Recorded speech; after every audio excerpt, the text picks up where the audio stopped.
When the billionaire husband paraded his mistress at the gala, he didn't know his quiet wife was the Mafia princess who'd already divorced him and married a kingpin. Ryan Caldwell raised his champagne flute under 1,000 chandelier lights and kissed another woman on the mouth in front of 400 guests while his wife's name was still on his tax return. He thought he was winning. He thought she was broken somewhere in a penthouse, crying into a pillow he bought her. He didn't know she was already in the building. He didn't know the papers had been signed 11 weeks ago.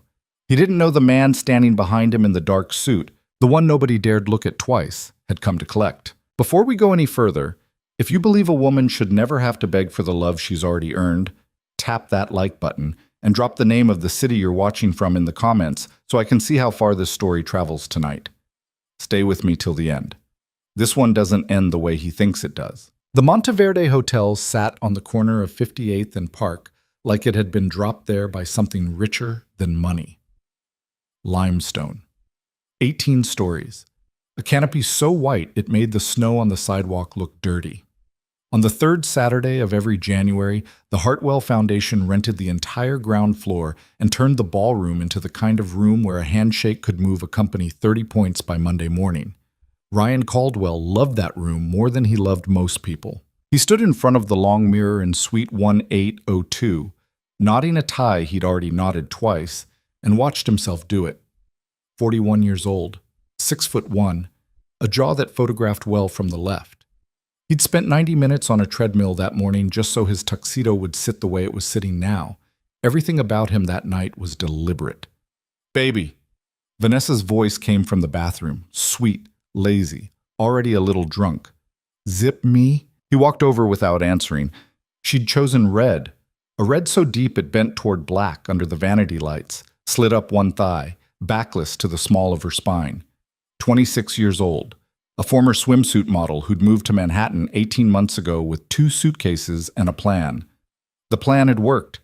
He drew the zipper up slow, let his knuckles brush her skin on the way. "You're going to start something we don't have time for," she said. "You started it when you put that on." She laughed, pleased, and turned to face him. "Are you really doing this tonight?" "Doing what?" "Taking me. In front of everyone, in front of—" She let it hang, because they didn't say the name anymore if they could help it. "I'm taking you," he said. "That's the whole point of tonight. She's not going to be there. She's not going to be anywhere." He straightened his cuff. "She hasn't been anywhere in 6 months, Van. She's a ghost in her own apartment. She reads books. She has groceries delivered. I don't even think the doorman remembers what she looks like." "And the divorce?" "When I'm ready." He adjusted his watch, a thin gold thing that had belonged to his grandfather and that he wore like a receipt.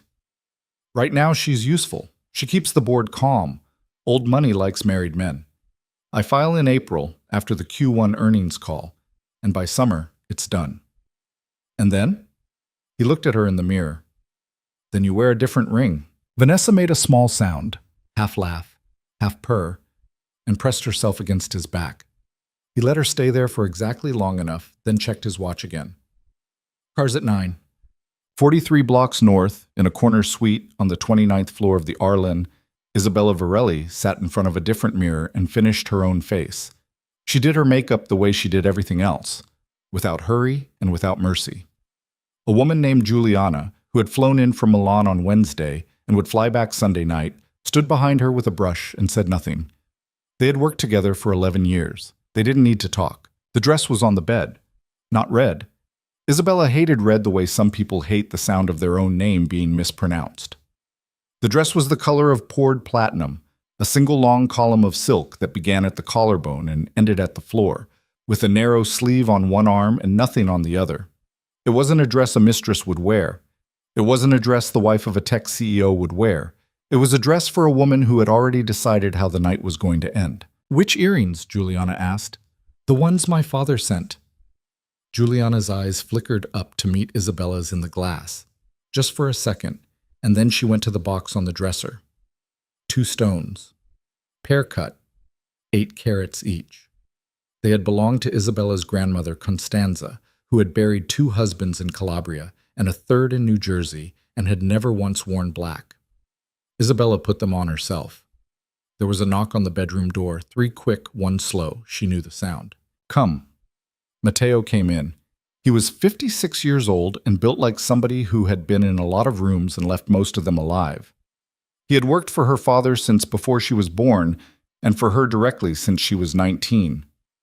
"He's downstairs," Matteo said. "How does he look?" Matteo considered the question the way another man might consider a chessboard. "He looks the way he looks. Tell him 10 minutes. 10 minutes, Matteo said, and closed the door. Juliana finished the under eye and stepped back. "Bella, thank you. You will not cry tonight. It wasn't a question." Isabella almost smiled. "I haven't cried in 6 months, Julia. I'm not going to start in a hotel." Downstairs in the long black car with the long black windows, Luca DeSantis was reading something on his phone and not liking it. He was 39. Tall, but not tall enough that you notice the tall first. You notice the stillness. He had the kind of face that had stopped being handsome around the age of 30 and started being something else instead. Something you looked at once and then looked away from, and then thought about later when you were alone. He wore a black tuxedo, black shirt, no tie, a small pin on his lapel, a tiny silver knot of rope. Anyone who knew what it meant already knew who he was. Anyone who didn't wasn't going to be in the ballroom tonight anyway. The door of the car opened and Matteo slid in across from him. "She says 10. She said 10 an hour ago. She says 10 again." Luca set the phone down. "How is she? How is—" Matteo did the chessboard thing with his eyes again. "She is the way she is when she is about to do something. You know how she is. I know how she is. She had the lawyer on the phone at 6 this morning. Anything left to do?" "Nothing. It is finished. It has been finished since November." Luca looked out the tinted window at the snow coming down in pieces the size of small coins.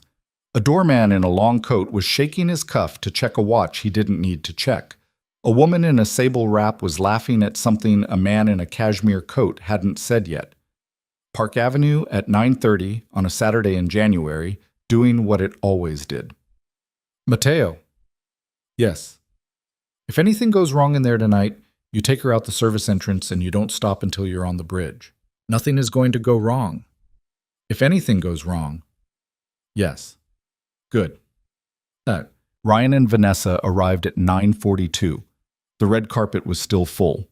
3 photographers called his name before the car door was all the way open, which was what he had paid a publicist $9,000 that month to ensure. He stepped out first, straightened his jacket, turned, offered his hand. Vanessa took it and emerged slowly. The way she had been coached, one leg first, the slit of the red dress opening just far enough and no farther. The flashes came. She smiled. He smiled. For 9 full seconds, they were the only people on the block. "Mr. Caldwell! Over here! Mr. Caldwell!" "Ryan, who's the lady?" "Ryan, is it true you and Adriana?" He didn't use the name Adriana anymore. He had no ex-wife named Adriana. That was a different story, a different man. He smiled wider instead, put a hand on the small of Vanessa's back, and walked her through it. Inside, the lobby of the Monteverde smelled like money and lilies. White lilies, black vases, the kind of arrangements that cost more than most people's rent and that nobody ever remembered the next morning. A string quartet was playing something by Ravel in the anteroom. Coat girls in identical navy dresses took furs without looking at faces. "Ryan!" A hand on his shoulder. Greg Moulton, partner at Lansing Fox, pink in the cheeks, already 3 deep. "Ryan, you son of a bitch, who is this?" "Greg, this is Vanessa." "Vanessa?" Greg took her hand, bowed over it in a way he thought was charming. "Vanessa, Vanessa, where has Ryan been hiding you?" "Nowhere," Vanessa said, sweet as melted sugar. "He's very bad at hiding." Greg laughed too hard. Ryan laughed the right amount. They moved on. It went like that through the cocktail hour. Every few feet, another hand, another name, another pair of eyes flicking to Vanessa and registering, and then flicking back to Ryan's face and registering something else, something smaller and quieter. Some of them had been at Ryan's wedding. Some of them had met his wife. None of them said the word wife. New York is not a city that says the word wife to a man with a 26-year-old in a red slit dress on his arm. New York doesn't live that long. By 10:15, they had drifted into the ballroom. The ballroom at the Monteverde is a long rectangle with a coffered ceiling 42 feet high and two tiers of private boxes along the north wall, left over from when the hotel used to be an opera house. They had set 70 round tables for 10, a stage at the east end, a dance floor in front of it. 411 people had paid $12,500 each to be there. Ryan's table was table 3, front row. He had donated enough to the Hartwell Foundation last April to insure it. He pulled out Vanessa's chair for her. Across the table, Edmund Haas, the real estate man, was already seated with his third wife and did not stand up. Ryan noticed. He filed it away. He would call Edmund on Tuesday, and the call would not be friendly. Champagne? Vanessa asked, already lifting a flute. It's the Louis Roederer, he said. Drink slow. She laughed. I don't drink slow. Tonight you do. He was going to say something else, something cruel probably. He was in the mood when the sound in the room changed. It didn't go quiet. That's the thing people always get wrong about a room like that. It never goes all the way quiet. But something shifts in the pitch of it. The hum drops a quarter tone. The laughter on the far side of the room cuts off mid-syllable. A waiter freezes with a tray of canapes halfway to a table and forgets for a second what he was supposed to do with it. Ryan looked up because everybody else was looking up. At the main doors of the ballroom, the big double doors under the second-tier balcony, the ones the maitre d' used only for arrivals worth announcing, a woman had stopped. She hadn't stopped because she'd forgotten something. She'd stopped because that was the point. She was giving the room half a second to catch up. Ryan's glass made a small sound against the rim of the table. "Baby?" Vanessa said. "Baby, what?" She was looking at the doors now, too. The woman at the doors was slim and tall and wearing platinum silk. Her hair was black and shining and pulled off her neck so that the long line of her jaw was the first thing you saw after the dress. She wore 2 enormous pear-cut diamonds in her ears and nothing else on her. No necklace, no bracelets, no ring. Her hands were bare, and behind her, 1 step back and 1 step to the left, stood a man. Ryan didn't know who the man was. He didn't need to.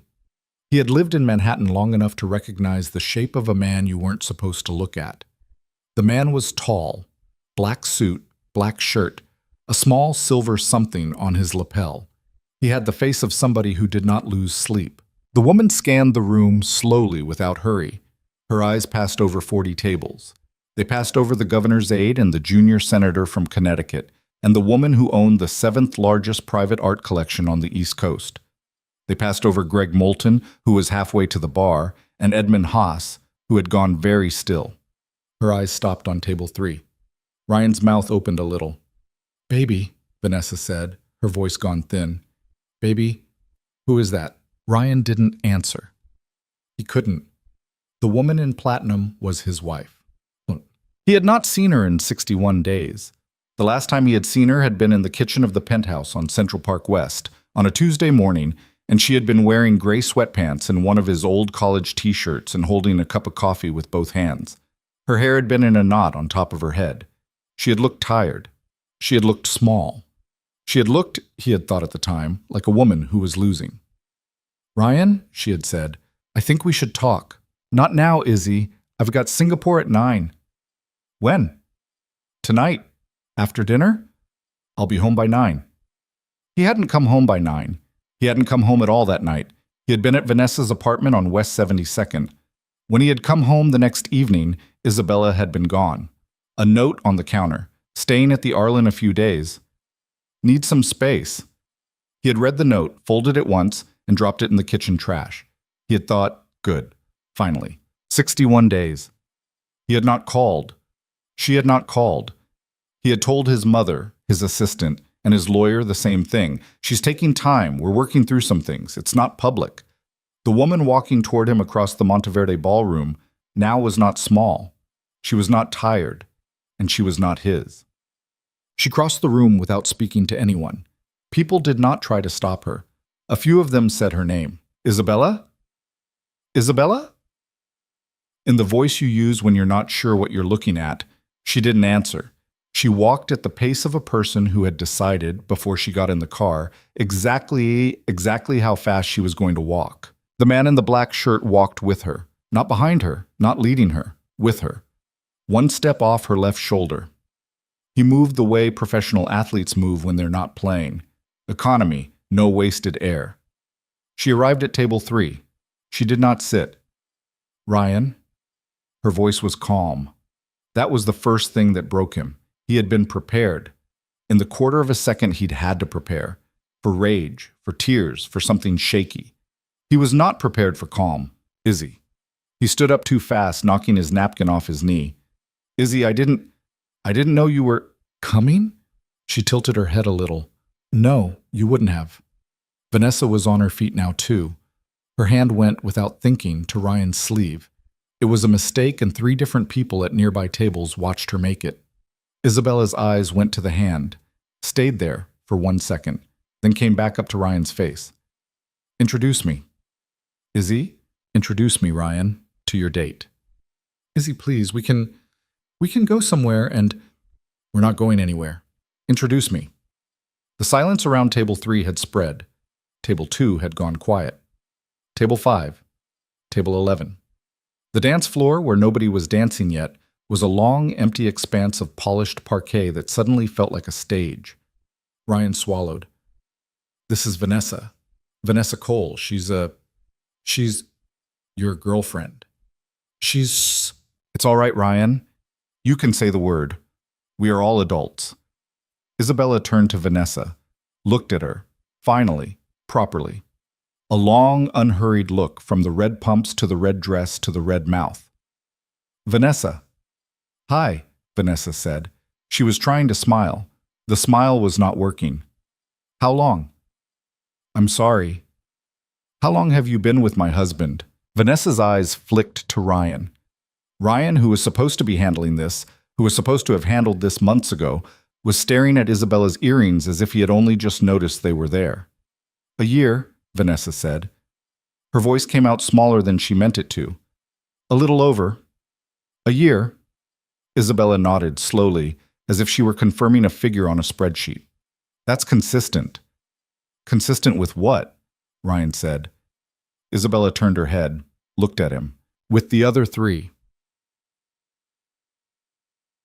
The man in the black shirt did not move. He did not need to. He was simply there, 1 step off her shoulder, and something about his stillness was doing more work in that moment than any movement could have. Ryan's eyes went to him for the first time, properly. Who, Ryan said, is that? That, Isabella said, is my husband. For a second, Ryan thought he had misheard her. He actually tipped his head forward, the way you do when a waiter has mumbled a special. What? My husband, Isabella said. Luca, this is Ryan Caldwell. Ryan, this is Luca DeSantis. The man in the black shirt inclined his head, perhaps, 1/8 of an inch. He did not offer a hand. His eyes did something that wasn't quite a smile and wasn't quite not one. Mr. Caldwell, he said. His voice was lower than Ryan had expected, and quieter. And he pronounced the R in Caldwell in a way that made it sound like a small apology for the name. I'm sorry, Ryan looked between them. Izzy, I'm sorry, you're confused. We're married, Izzy. You and I are married. No. What do you mean, no? No, we are not. Isabella's voice had not risen. It had not fallen either. It was the same level it had been when she said hello. We have not been married since November 14th. The decree is final. It was uncontested. Uncontested? Uncontested? I was never. You were served, Ryan. You were served at your office on the 22nd of August at 2:40 in the afternoon by a woman named Rosa Delgado. You signed for it. You put the envelope in your bottom drawer and you went to a meeting about the sole acquisition. You never opened it. Ryan went the color of the tablecloth. You didn't read it, I know. That was a calculation I made. My lawyer's calculation, actually. He told me, a man like that won't read it. He'll assume it's noise, file it, and never think of it again. He was right. You didn't respond. After 90 days of non-response, the court proceeded without you. The decree was entered on November 14th. I received my copy on the 16th. You received yours. She glanced, very briefly, at a small gold watch on her left wrist. approximately 4 hours ago, by courier, to your office, which you did not go to today because you were getting ready for tonight, so it's on your desk, unopened, again. The silence at table 3 was now the silence of the entire ballroom. 411 people were pretending not to listen and failing. Izzy, don't call me that. Isabella, you don't get to call me that either. Then what am I supposed to? You are not supposed to call me anything, Ryan. You're not going to need to. Vanessa, to her credit, was beginning to understand. You could see it happening on her face in real time. A slow draining, a slow rereading of the last 18 months, a slow recognition that the story she had been living in was not the story she thought it was. Wait, she said. Wait. Ryan, you told me the divorce wasn't...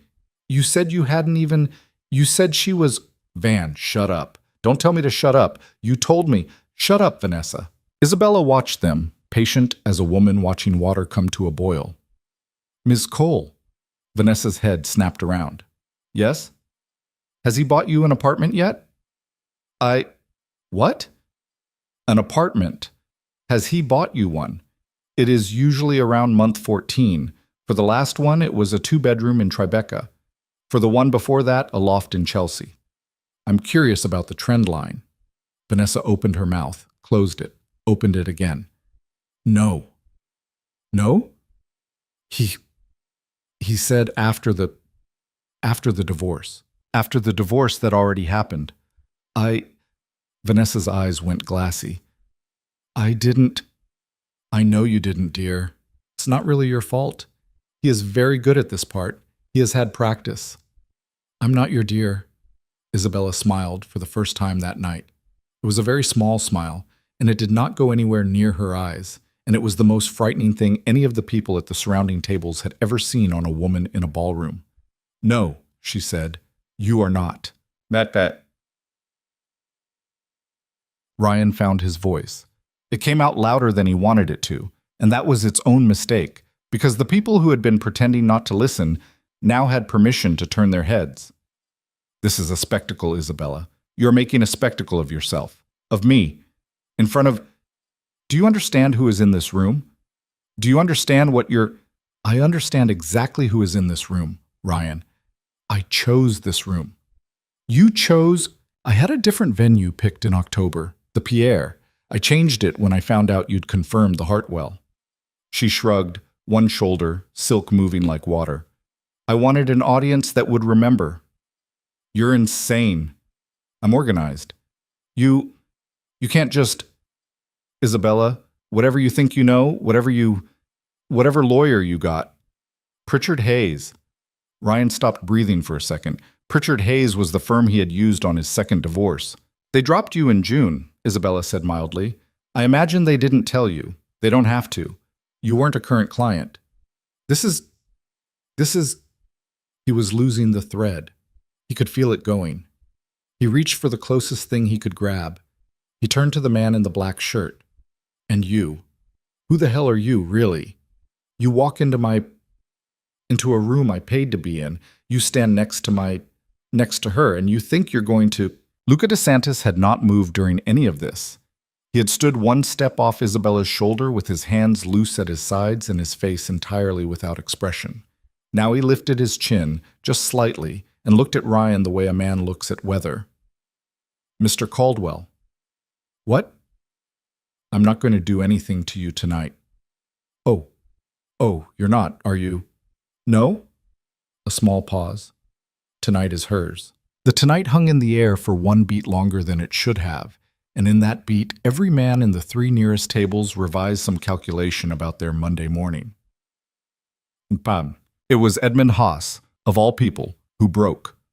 He had been sitting at table 3 the whole time, gone very still with his wife frozen next to him, and at some point in the last 90 seconds, something in him had decided he was not going to be seen to be on Ryan Caldwell's side of this.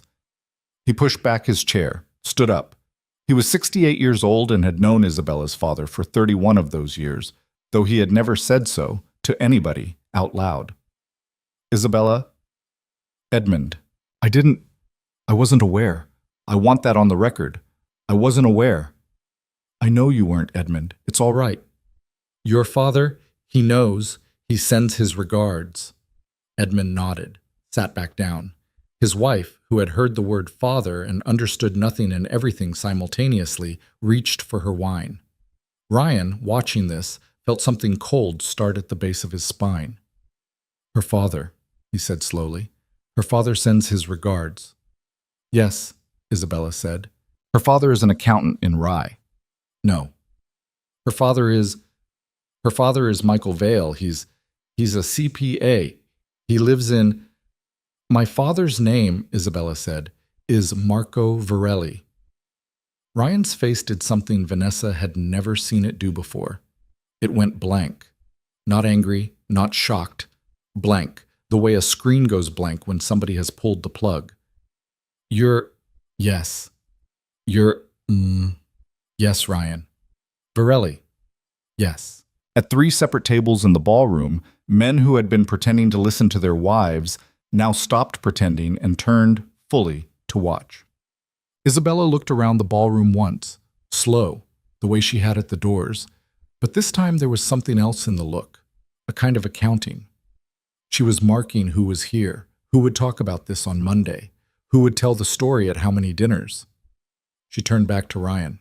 I'm not going to hit you, she said. I'm not going to throw a drink on your girlfriend. I'm not going to make a scene, Ryan, because I don't need to. The scene is already made. You made it. You made it a year and 8 months ago at a hotel in San Francisco with a woman named Marissa Kent, and again 6 months later with a woman named Alicia Park, and again last spring with a woman whose name I did not bother to learn because by then I had stopped caring what your women were called. You made the scene, Ryan. She gestured, one hand, one small elegant gesture, at the 400 people pretending not to watch. Turn the lights on. Isabella, I am going to leave now. Please, I want to tell you one thing before I do. He waited. He was a man who had forgotten how to do anything but wait. I loved you, she said. Her voice was very quiet. Vanessa had to lean in to hear it, and Vanessa hated herself for leaning in. I know you don't believe that because you don't believe anybody loves anybody.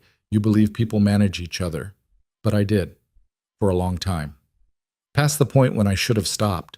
I hid who I was from you because I didn't want who I was to be the reason you chose me. I wanted you to choose me, just me. The version of me that cooked you pasta on Sunday nights and read next to you in bed and asked about your day. She paused. You didn't choose her, Ryan. You didn't even see her. Ryan's mouth opened. Nothing came out. So I'm taking her back. She turned. She didn't look at Vanessa again. She didn't need to. Luca DeSantis offered his arm. She took it. Her hand on his sleeve was not possessive and not nervous.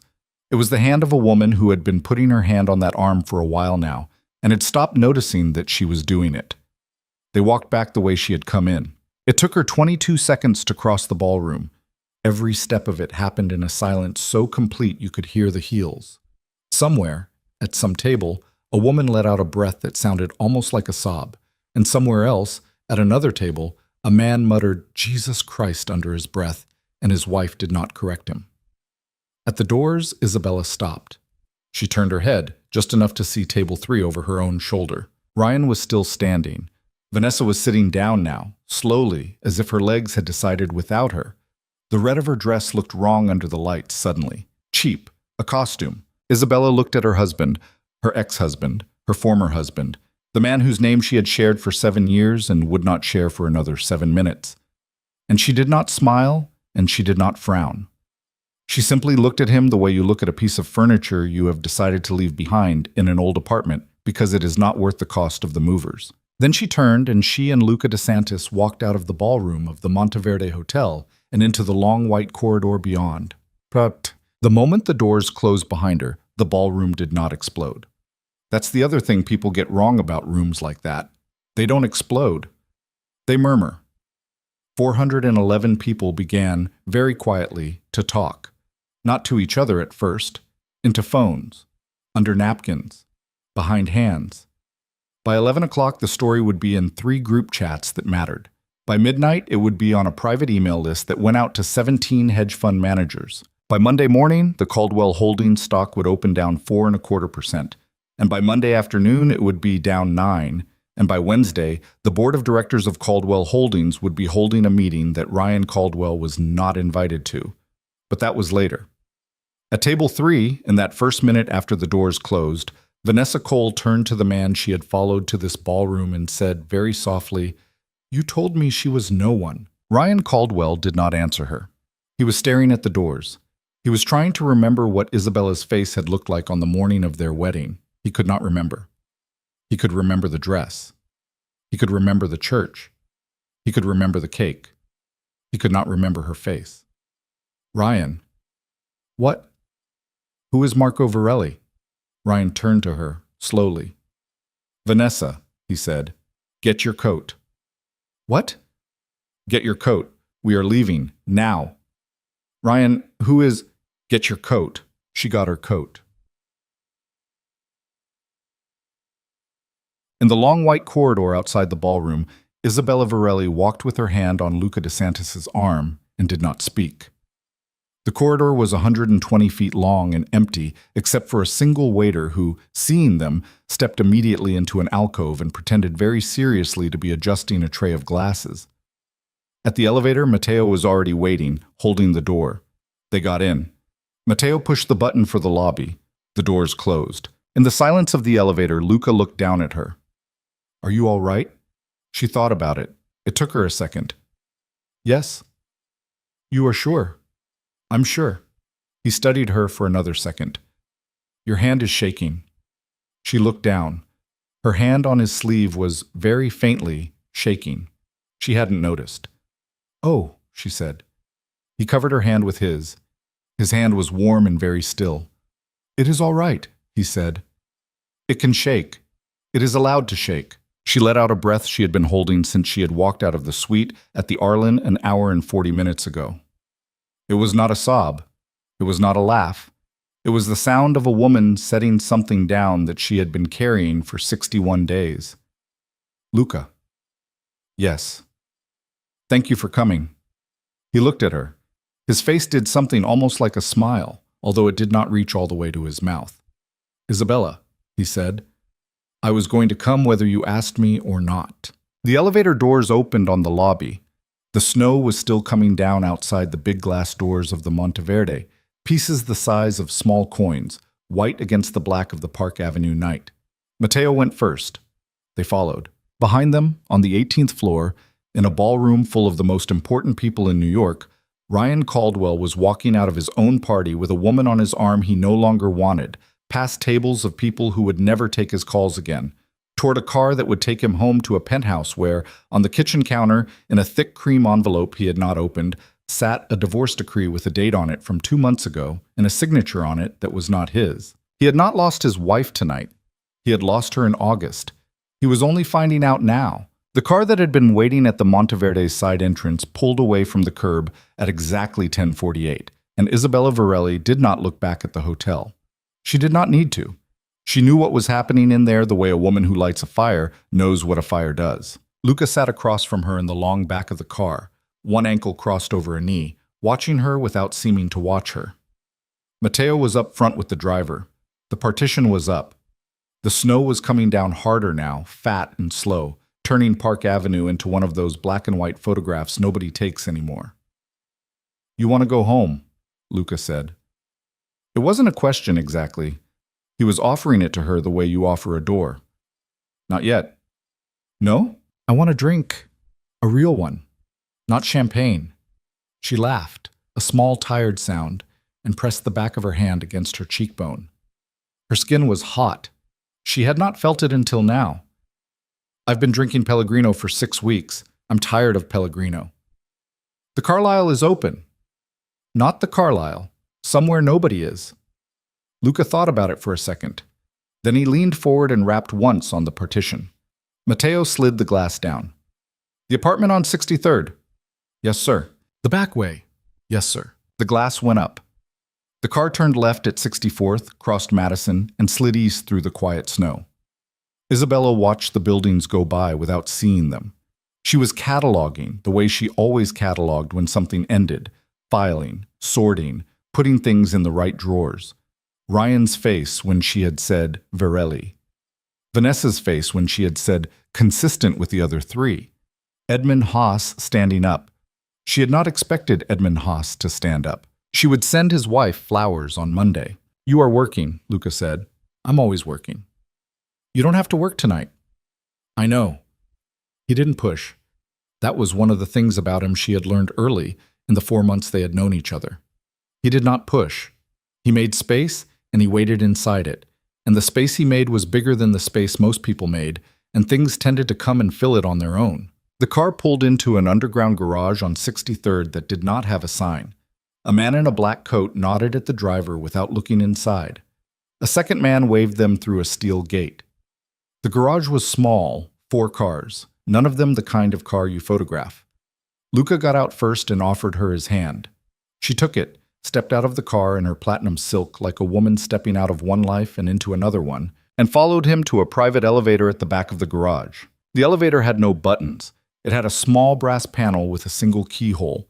Luca put a key in, turned it, and the elevator went up. "How many floors?" she said, because she suddenly wanted to be saying something. 4. "Only 4? It is a small building." "You own it." "Yes." "Of course you do." The doors opened into a foyer, and the foyer opened into a long room with low lamps and dark wood and a fire.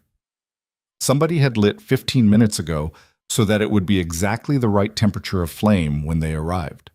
There was a housekeeper in the kitchen at the far end who nodded once, silently, at Luca and disappeared through a swinging door before Isabella's heels had even touched the rug. "Sit," Luca said. "What do you want to drink?" "Whiskey." "How?" "Neat, whatever is closest." He went to a sideboard and poured. She sat on the long couch and kicked off her shoes. She had been wearing them for 6 hours. Her feet made a small, grateful noise as they hit the rug. She curled them under her in a way that had nothing to do with the platinum silk and everything to do with the fact that she was 33 years old and tired. He brought her the glass. He sat down in the chair across from her. He had his own drink now, something brown in a short glass, and he did not drink it. "Well," Isabella said, "that's done.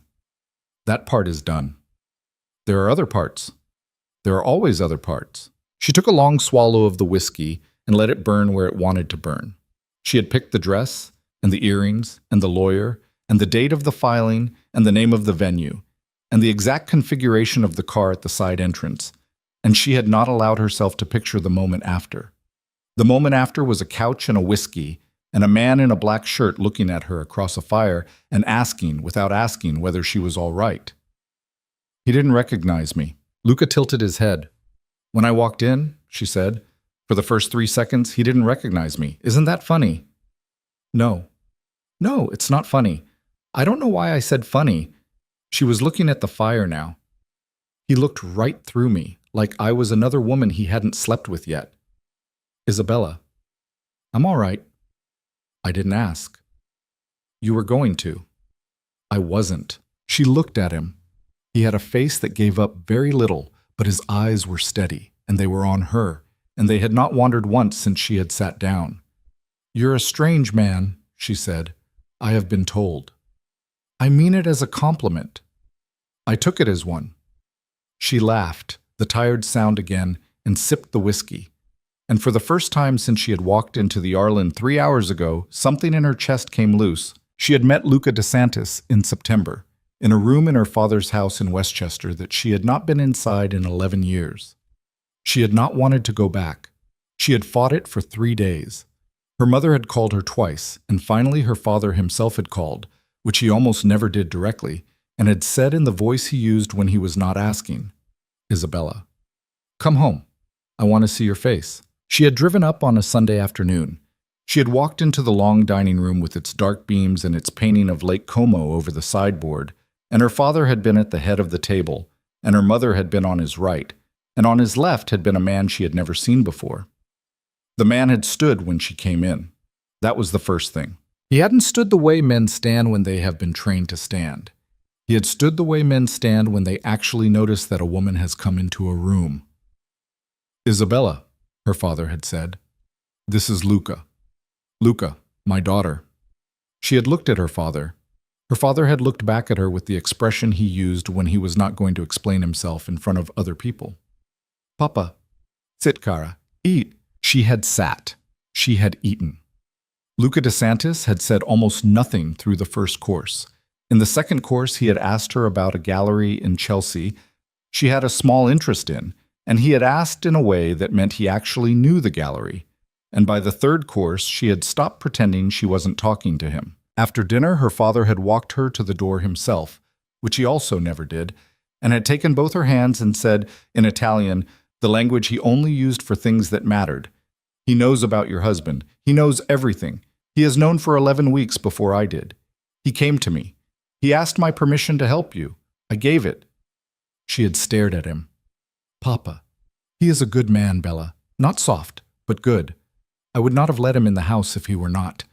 I know what you need, I know what you don't need. I am giving you options, not orders. You are my daughter. You have always decided your own things. He had squeezed her hands once, hard. But don't punish yourself by doing it alone. Not this one. This one is ugly, and he is cruel, and you deserve someone at your shoulder. She had driven home to the Arlen that night, and she had not slept. She had sat in the window of the suite, and she had watched the lights on the reservoir in Central Park come on and go off and come on again. And at 4 a.m, she had taken out her phone, and she had typed a message to a number Luca had given her on a card with no name on it. The message had been one line. What do you want from me, Mr. DeSantis? He had written back within 2 minutes, which had surprised her. Nothing you don't want to give. I would like to help you finish this. I would like to meet you for coffee tomorrow, somewhere public, and tell you what I can do. If the answer is nothing, the answer is nothing, and you will not hear from me again. She had met him the next day, at a place on Lexington with bad coffee and good windows. He had told her what he could do. She had listened. She had asked 3 questions, and he had answered all 3 without flinching, including the one about whether he had ever killed anybody, which he answered yes, twice, both in Palermo, both men who had earned it, and I will not explain it further unless you want me to. She had said she did not want him to.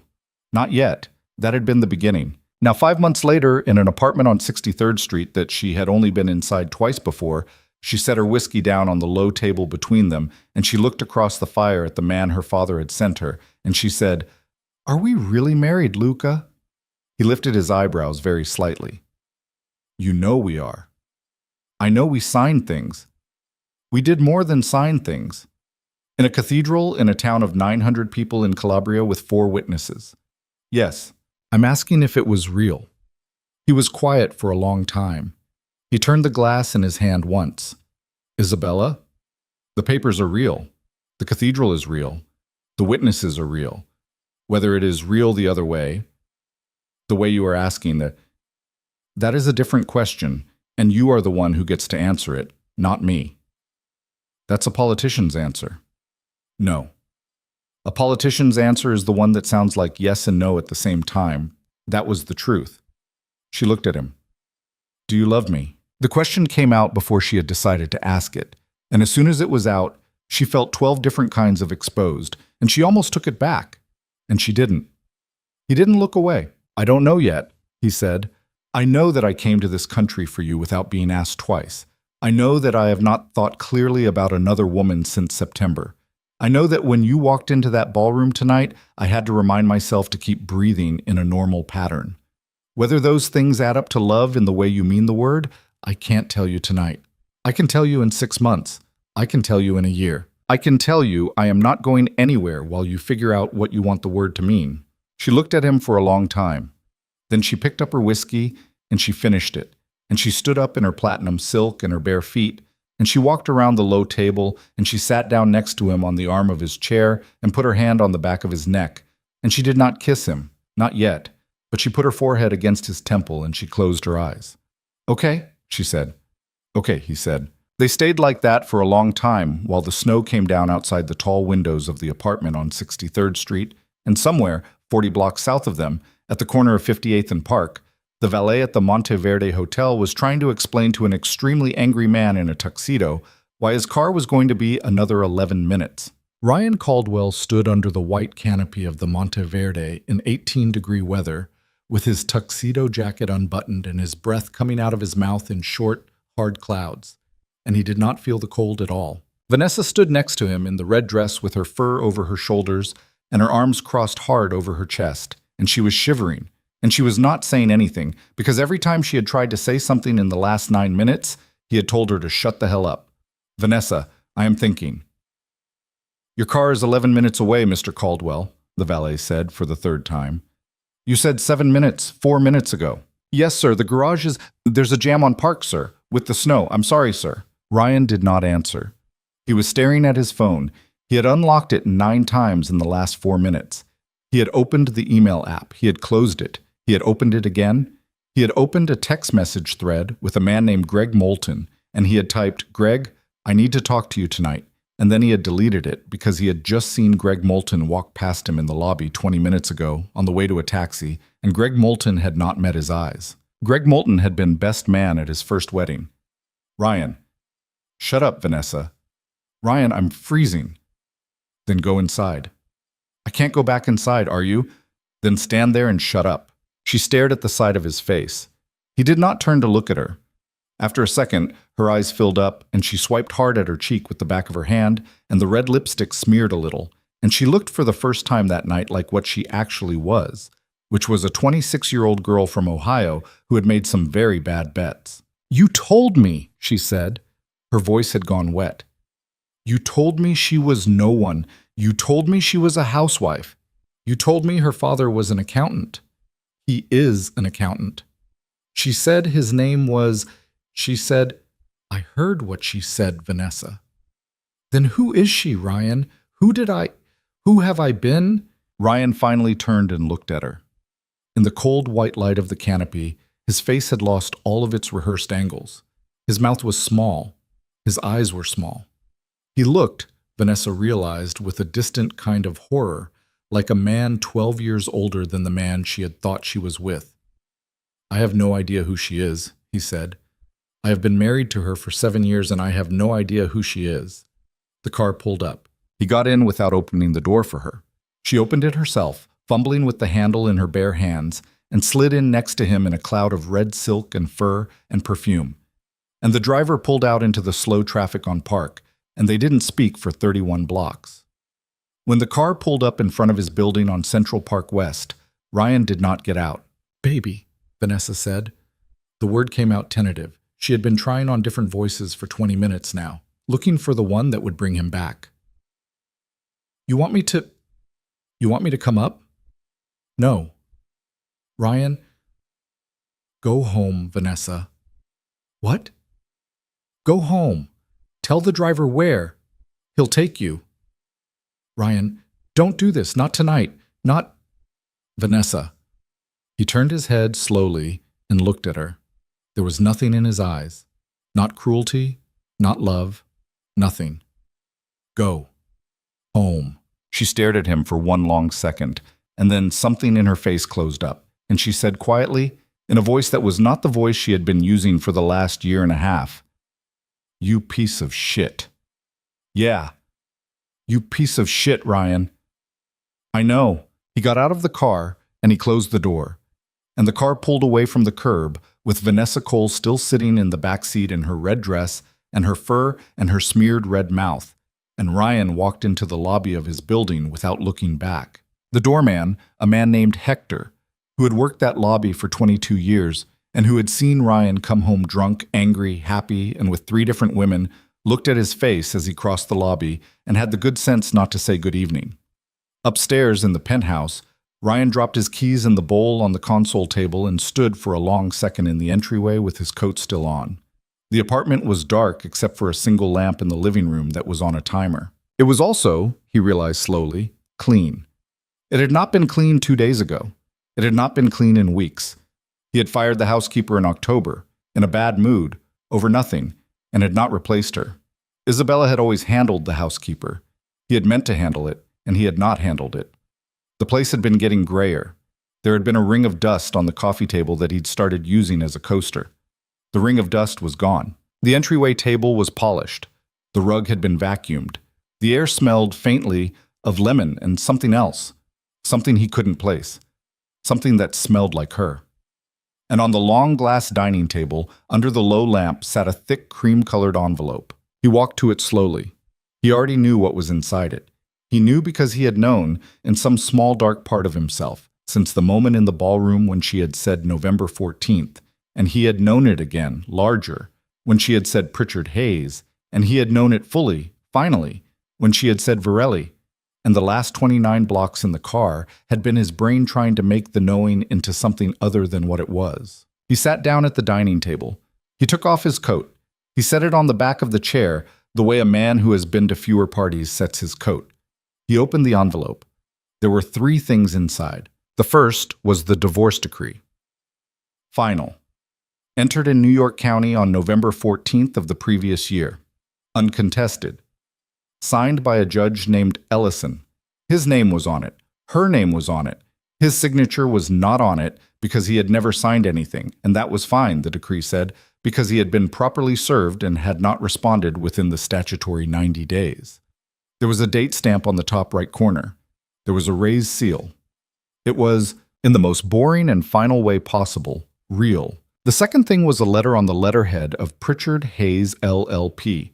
It was addressed to Ryan P. Caldwell, Esquire, and it was 1 paragraph long, and it said that as of the date of the decree, the firm represented the interests of Ms. Isabella Varelli in all matters pertaining to the dissolution of the marriage of Caldwell and Caldwell, formerly of 1 Central Park West, apartment 38A, and that any further correspondence should be directed to Ms. Helena Brandt, counsel of record. It had a phone number on it. It had an email on it. It was signed by a woman Ryan had met once at a Christmas party in 2019 and had told a joke to that she had not laughed at. The third thing was a handwritten note. Cream paper. Black ink. Her hand. He knew her hand. He had gotten birthday cards from her in this hand for 7 years. Ryan. The apartment is in my name. It always was. My father bought it in 2017 as a wedding gift and put it in a trust that you were never a beneficiary of. You have until the end of February to remove your belongings. After that, they will be removed for you and placed in storage, and you will receive a bill. The Audi is in your name. The house in East Hampton is in your name. The boat is in your name. Everything in your name is yours. You will find I have taken nothing from you that was not mine. I did not take the photographs. They are in the drawer in the guest bathroom, where I left them in August. You can do what you want with them. Don't call. Ryan read the note once. He read it twice. He set it down on his glass table, and he looked at the far wall of the apartment for a very long time. On the far wall was a painting he had bought in 2018 at an auction because his interior designer had told him it would appreciate. He could not remember the artist's name. He could not remember what he had paid for it. He could not remember what it was supposed to be a painting of. He stared at it now, and it looked, for the first time, like what it had always been, which was a piece of expensive wallpaper hung there to make a woman he barely knew feel like she lived with a man of taste. He stood up. He walked to the guest bathroom at the other end of the apartment, and he opened the drawer under the sink, and there was the envelope she had mentioned. It was a plain manila envelope. It had no writing on it. He took it back to the dining table. He sat down again. He opened it. The photographs were 8 by 10s. There were 43 of them. They had been taken over a period of, he would later figure out, 16 months by 3 different private investigators. They were very clear. They were very well lit. They showed him with Vanessa, and they showed him with Marissa Kent, and they showed him with Alicia Park, and they showed him with the woman whose name Isabella had refused to learn, which he now remembered, very distantly, had been Sophie. The one on top was of him kissing Vanessa in the doorway of her apartment on West 72nd on a Tuesday morning last March. He sat with the photographs in front of him for 10, maybe 15 minutes. He did not pick them up. He did not put them away. He just looked at them, one on top of the other, and he waited to feel something. He did not feel guilty. That was the thing that finally made him close his eyes. He was not a man who felt guilty. He had tried a few times in his life out of a kind of professional curiosity, and the feeling had never really taken. He had always felt more like a man watching a movie of his own life than a man living it. What he felt now was something he did not have a clean word for. He felt like a man who had been beaten, not in a fight. In a way he had not known there was a fight. He got up from the table. He walked slowly through his own apartment, which had never really been his apartment, apparently, and he went to the bedroom. The bedroom was a big square room on the south side of the penthouse with a view of the park, and the bed was made. He could not remember the last time he had come into this bedroom and found the bed made without having paid someone to make it. There was something on the pillow. He walked closer. It was her wedding ring. She had left it centered on his pillow, on top of the cream silk of a pillowcase she had bought in Florence in 2019. The ring was a platinum band with a 4-carat round diamond in a 6-prong setting. He had paid almost nothing for it. Her father had paid for it, he now realized. Her father had probably paid for most of what he had thought he had paid for. He picked up the ring. It was cold. He held it between his thumb and his index finger, and he turned it slowly in the light of the bedside lamp. He tried to remember the moment he had put it on her finger. He could remember the church. He could remember the priest. He could remember the music. He could not remember her face. And then very suddenly, without warning, he could. He could remember her face at 26 years old, looking up at him at the altar of St. Jean-Baptiste on the Upper East Side, her veil already pushed back, her eyes wet not in a sad way but in a disbelieving, grateful way. And she had mouthed to him, she had actually mouthed the words, "I can't believe it's you." He sat down on the edge of the bed in his rented tuxedo and his polished shoes and his grandfather's gold watch. And he put his face in his hands, and for the first time in a very long time, Ryan Caldwell made a sound that wasn't strategic. He was 41 years old. He was the CEO of a company with a market cap of $1.4 billion. He had 29 suits in the closet 10 feet away from him, and he was crying into his own hands in an apartment that was not his, on a bed that was not his, over a wife who was not his, and he would have traded every dollar in his accounts and every share of his company for the ability to go back to the kitchen on the Tuesday morning 2 months ago and say, "Yes, Izzy, right now. Let's talk. What do you want to say?" He did not get to go back to that kitchen. Nobody does. 40 blocks north, in the apartment on 63rd Street, Isabella had fallen asleep on the couch. She had not meant to. She had meant to drink the whiskey and talk to Luca a little longer and then have Matteo take her back to the Arlen. But at some point around midnight, her head had come to rest against Luca's shoulder, and at some point around 12:20, her eyes had closed. And at some point after that, her breathing had gone slow. Luca did not move. He sat with her weight against his side and his drink untouched on the table in front of him, and he watched the fire go down, and he did not move for fear of waking her. At 12:40, the housekeeper came back in very quietly, set a folded cashmere blanket on the arm of the couch without speaking, and left. He draped the blanket over her. She did not wake up. Her face against his shoulder was, for the first time since he had met her, a face with nothing in it. No plan, no calculation, no held breath. She looked 22 years old. Her phone buzzed once on the table. He reached for it carefully, not to read it, only to silence it, and he saw the name on the screen before he could stop himself. Papa. He looked at the name for a long second. Then he did something he did not usually do, which was pick up somebody else's phone. Don Marco. A pause on the other end. Luca. She's asleep. Good. How is she? She is all right. She did it the way she said she would do it. I had no doubt. She's going to be tired tomorrow. Tell her to stay in the city. Tell her not to drive up until Wednesday. Her mother will come down Monday with soup. I will tell her. Another pause. Don Marco Virelli was 69 years old and had a voice that sounded like a cello that somebody had dropped. He used the voice carefully, the way old men who have spent their lives being listened to tend to use their voices. Luca. Yes, Don Marco. You did not have to call me after. I did not expect it, but I am grateful. I did not call you. You called her. The outcome is the same. Yes. You stood behind her tonight. One step to the left. Good. Stay there. I will. Luca. Yes. If he comes near her. Luca's eyes went, without meaning to the top of Isabella's dark head against his shoulder, and something in his face went very still. He will not, Don Marco. If he comes near her, Luca, then I will handle it. Quietly. Quietly. Good. Buonanotte. Buonanotte. The line went dead. Luca set the phone back on the table face down, and he pulled the blanket a little higher on Isabella's shoulder, and he stayed where he was.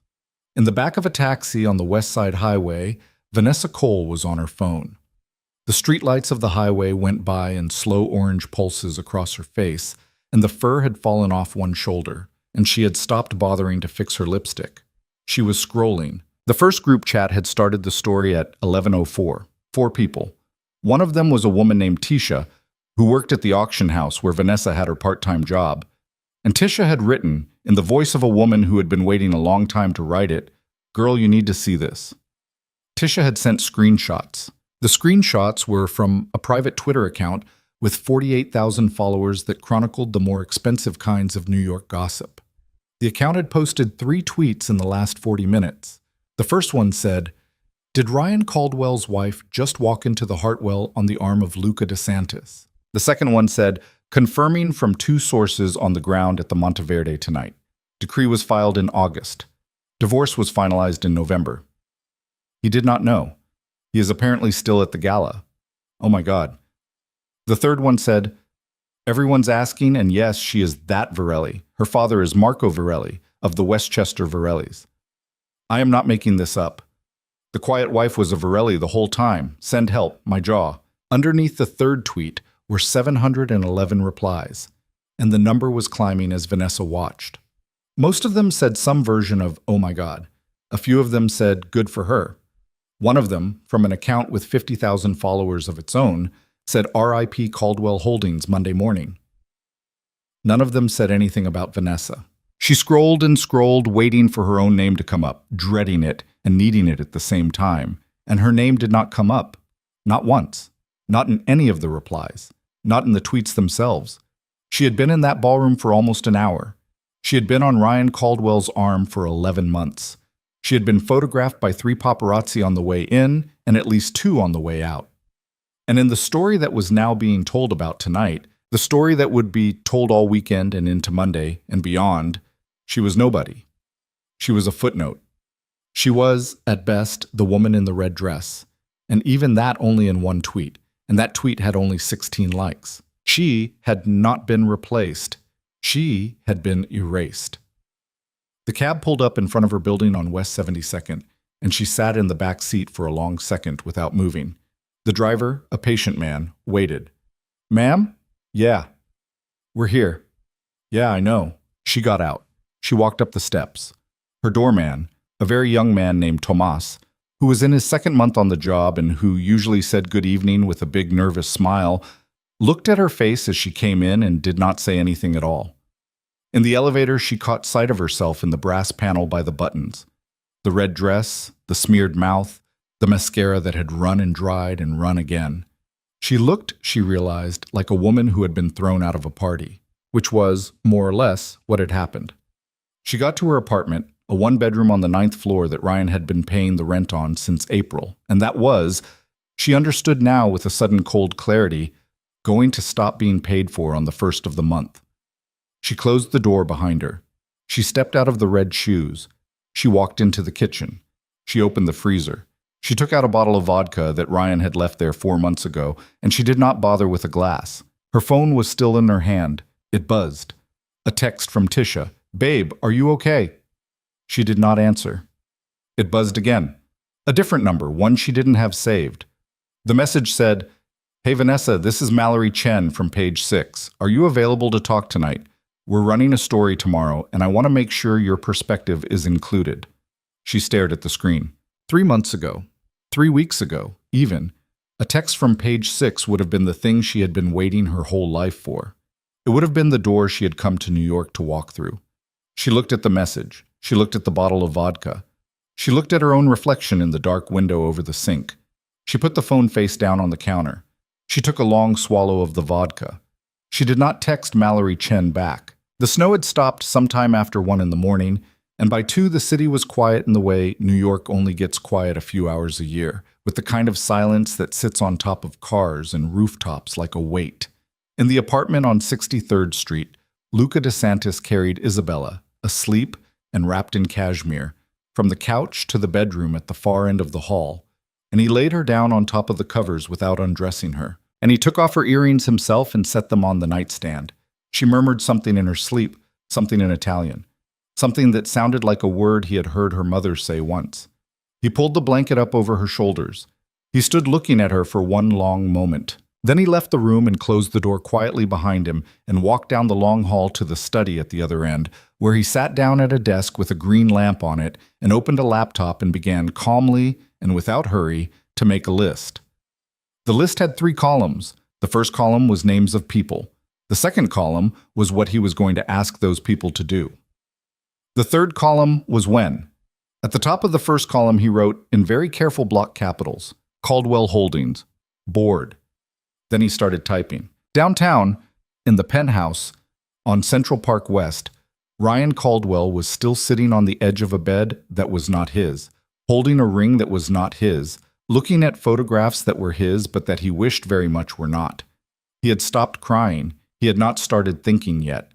That would come tomorrow, and the day after, and the week after that, and every Monday morning in a conference room at a company that was about to decide, in a vote he would not be allowed to attend, that Ryan Caldwell was no longer, for public relations purposes, the kind of man they wanted as the face of the brand. But tonight he just sat on the edge of the bed, and the snow had stopped on the park outside, and the apartment was clean for the first time in weeks, and the only sound in the room was the low hum of the heat coming up through the vents. And he held his dead marriage in his right hand like something small and silver and final, and he did not put it down. The hum of the heating vents was still the only sound in the penthouse when the sky over Central Park started to go gray, and Ryan Caldwell had not moved from the edge of the bed in almost 4 hours. The ring was still in his right hand. His right hand had gone numb somewhere around 4 in the morning, and he had kept holding on anyway, because putting the ring down felt like doing something, and he was not ready to do anything yet. At 6:11, his phone buzzed on the nightstand. He let it buzz. It stopped. It buzzed again. It stopped. It buzzed a third time, and the third time he picked it up, because 3 calls in a row at 6 in the morning on a Sunday was not a social call. Ryan. Bill. Bill Ostrowski was the chief counsel of Caldwell Holdings. He had been the chief counsel for 11 years. He was 63 years old, lived in Greenwich, did not drink, and had never once in 11 years called Ryan Caldwell before 9 in the morning. Ryan, are you somewhere private? I'm in my bedroom, Bill. It's 6 in the morning. I need you to listen to me. I'm listening. In about 45 minutes, the Wall Street Journal is going to post a story about last night. Ryan closed his eyes. They called me at 5. They called Greg Moulton at 4:30. They called your press person at 4. The press person woke me up at 4:15. I have been on the phone since. What does the story say? The story says what happened last night. Which version? The true one, Ryan. There's only one version. You took a woman to the Hartwell. Your ex-wife walked in on the arm of another man. She revealed her marriage has been legally dissolved since November. And she revealed that her father is Marco Varelli, and then she left. That's the story. The Journal has 3 confirmed sources from inside the room and 2 from the courthouse. The decree is a matter of public record. They pulled it. Bill? Yes. How is this a Wall Street Journal story? There was a pause on the other end. It was not a long pause, but it was the kind of pause a lawyer makes when he is choosing between 2 true things to say, and Ryan did not like it. Ryan, you are the CEO of a publicly traded company with a market cap over $1 billion. You made a spectacle of yourself in front of 400 of your largest institutional shareholders and your largest customer last night. Your stock is going to open down at least 6 points on Monday. Your board chair called me at 5:20 and asked if I thought you should be on tomorrow morning's earnings call. Ostrowski. What did you say? I said no. Bill. Ryan, listen. I'm not calling you as your friend. I'm calling you as your counsel.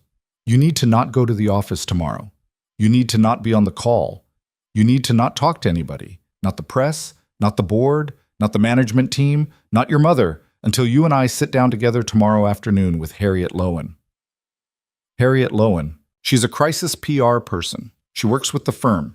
She is good. She's very expensive and she is very good, and she has 15 minutes for you at 2 o'clock Monday. We are taking the 15 minutes. Bill, I don't need a... Ryan. What? Your ex-wife is Marco Varelli's daughter. I heard her, Bill. Do you understand what that means? I understand that my divorce is more complicated than a... No. Ryan, no. Listen to me. Listen to me very carefully. Your divorce is the easiest problem you have today. I am telling you this because I have known you for 11 years, and I am telling you what I would tell my own son. Your divorce is already done. The papers are clean. She took nothing that wasn't hers. That is a finished matter. Forget the divorce. The divorce is over. Then what? The problem, Ryan, is that for 4 months, since at least September, possibly earlier, a man named Luca DeSantis has been in this country. A man who, until September, I am told, spent almost all of his time in Palermo and Zurich. And the reason he came to this country is sitting in an apartment somewhere in New York right now. And that apartment is not yours. And she is not calling you. And her father has not called you. And his attorney has not called me. And do you understand what that means? Bill, I don't. It means they don't need to. It means whatever they want from you, they have already taken. The divorce was them being polite. The line was quiet for a second. Ryan. Yeah, stay in your apartment today. Do not answer the door. Do not answer the phone except for me. I will be at your place at 1. Harriet will be there at 2. Do not go on social media. Do not call Vanessa Cole. Do not, under any circumstances, call Isabella. If you call Isabella, I will resign from this firm before noon. I'm not going to call her, Bill. Say it out loud. I'm not going to call her. Good. 1 o'clock. I'm bringing breakfast sandwiches. Go back to sleep if you can. The line went dead. Ryan sat on the edge of the bed for another minute with the phone in his left hand and the ring in his right, and then he leaned forward very slowly and set the ring down on the nightstand next to the lamp. And his hand, freed of it, shook for a second like a hand that had just let go of something heavier than a ring. He did not go back to sleep. He lay on top of the covers in his tuxedo pants and his undershirt, and he watched the gray go out of the ceiling and turn into a bluer gray and then a whiter gray. And he thought, over and over, about the morning in August when a woman named Rosa Delgado had come to his office and handed him an envelope, and he had signed for it without looking at her because he had been on a call with Sol. He tried to remember Rosa Delgado's face. He could not. He tried to remember the weight of the envelope in his hand. He could remember, more or less, that it had been thicker than a bill and thinner than a package. He had dropped it in the bottom drawer of his desk, and he had gone into the meeting about Sol, and he had not thought about it again until last night. And in those 5 months, his entire life had been rearranged underneath him the way a magician rearranges a tablecloth without breaking the glasses on top. Except the glasses, were breaking now. He got up at 7. He took a shower so hot it hurt. He put on sweatpants and a sweatshirt and went into the kitchen and opened the refrigerator and looked at it for a long time and closed it again without taking anything out. He made a pot of coffee. He sat at the long glass dining table with the cream envelope still open in front of him and the 43 photographs still in their stack, and he drank 3 cups of coffee, and he did not look at the photographs. At 7:50, the journal story went up. He didn't read it. He didn't have to. His phone started buzzing. He had turned the sound off, but he could see the screen light up over and over on the table next to the envelope. A text from his mother. A text from his mother again. A text from his sister. A text from his sister's husband, who never texted him. A call from a number he didn't recognize, probably a reporter. A call from Greg Moulton, which went to voicemail because he didn't pick it up. At 8:10, he finally turned the phone over, not to look at the messages, but to turn it all the way off. Before he did, he saw, at the top of the lock screen, a headline from the Journal app, Caldwell Holdings CEO, ex-wife, and a Virelli, a New York story. He turned the phone off. He sat in the quiet apartment and he drank his cold coffee, and he thought, for the first time in maybe a decade, about a girl he had met at a Christmas party in 2018, a girl who had laughed at something he had said with her whole face and then had put her hand on his arm and said, in a quiet voice, "I don't usually talk to men like you." He had said, "What kind of man am I?" She had said, "The kind my father warned me about." He had thought it was a joke. He had told the story at dinners for 2 years, the way he had met his wife, the father joke. Everybody had laughed. Nobody was laughing now. At 12:40 in the afternoon, in the apartment on 63rd Street, Isabella Virelli opened her eyes in a bed she didn't remember getting into and blinked slowly at the ceiling. The ceiling was not the ceiling of the Arlen. It took her a second to place it. Pressed tin, painted a warm white, a single old brass light fixture in the center with 4 frosted globes. The light coming in was soft and gray and came through heavy linen curtains that had been drawn but not closed. She could hear traffic somewhere, and a church bell, faint, maybe 10 blocks away. And under it all, the low hum of an apartment that somebody was awake in but trying to be quiet in. She sat up. She was still in the platinum dress. Somebody had taken off her earrings. The 2 pear-cut diamonds were sitting on the nightstand on a square of black velvet, which meant somebody had also gone to the trouble of producing a square of black velvet. She swung her legs off the bed. Her feet were bare. Her back hurt a little in the way backs hurt when you sleep in something you shouldn't sleep in. There was a robe folded on the chair by the window. Long, heavy, the color of cream. Not hers. Too new to be anybody's. She put it on over the dress, tied the sash, and walked out of the bedroom in her bare feet. The hall was long and quiet. It smelled like coffee. She followed the smell. Luca was in the kitchen at the far end of the apartment, at a counter with a window behind it, reading something on a tablet. He was in a black t-shirt and dark jeans, no shoes, and his hair was still a little wet from a shower. He looked up when she came in. His face did the small thing it did instead of a smile. "Good afternoon," he said. "What time is it?" 12:42. "Jesus, you needed it. I slept in my dress." "You did?" "In your bed." "In a bed?" "Not mine." "A guest bed." "I slept on the couch." She stopped in the middle of the kitchen. "You did not." "I did." "Luca, you are a grown man." "I'm a grown man who did not want to make an assumption." She looked at him for a second. She did not know what to do with her face. She was tired, and she was 33 years old, and she had walked out of her old life last night in front of 400 people, and she was standing barefoot in a stranger's apartment, almost a stranger's, wearing a robe that had been bought for her, apparently, and a man who could have any assumption he wanted was making her coffee and sleeping on his own couch because he had not wanted to make one. She walked to him. She put her hand, flat, on the center of his chest. She leaned up. Not far. He was only a few inches taller than her, and she kissed him, once, on the mouth. It was not a long kiss. It was not a theatrical kiss. It was a kiss that said noted and thank you, and you can stop doing that now if you want, all at once. When she stepped back, his face had changed very slightly. He had the smallest flush at the top of his cheekbones. "Noted," he said. "I thought so." "Coffee, please." He poured her a cup. He did not ask how she took it because he knew how she took it. 1 sugar, no milk. He slid it across the counter. She sat on one of the high stools and wrapped her hands around the cup. "The Journal ran the story at 7:50 this morning," Luca said. "I know." "You know." "Helena texted me at 8. I looked at my phone and went back to sleep." "Your father called last night." "When?" "Around midnight. You were asleep. I answered." "You answered my phone." "I silenced it and saw the name. I knew he would not stop calling." "What did he say?" "He said to stay in the city until Wednesday. Your mother's coming down Monday with soup." Isabella laughed. It surprised her, the laugh. It came out of her before she had decided to make it. "Soup. Soup. My mother thinks everything can be fixed with soup. Many things can. Is this one of them?" Luca considered the question the way he considered questions. Slowly, as if he were weighing actual objects.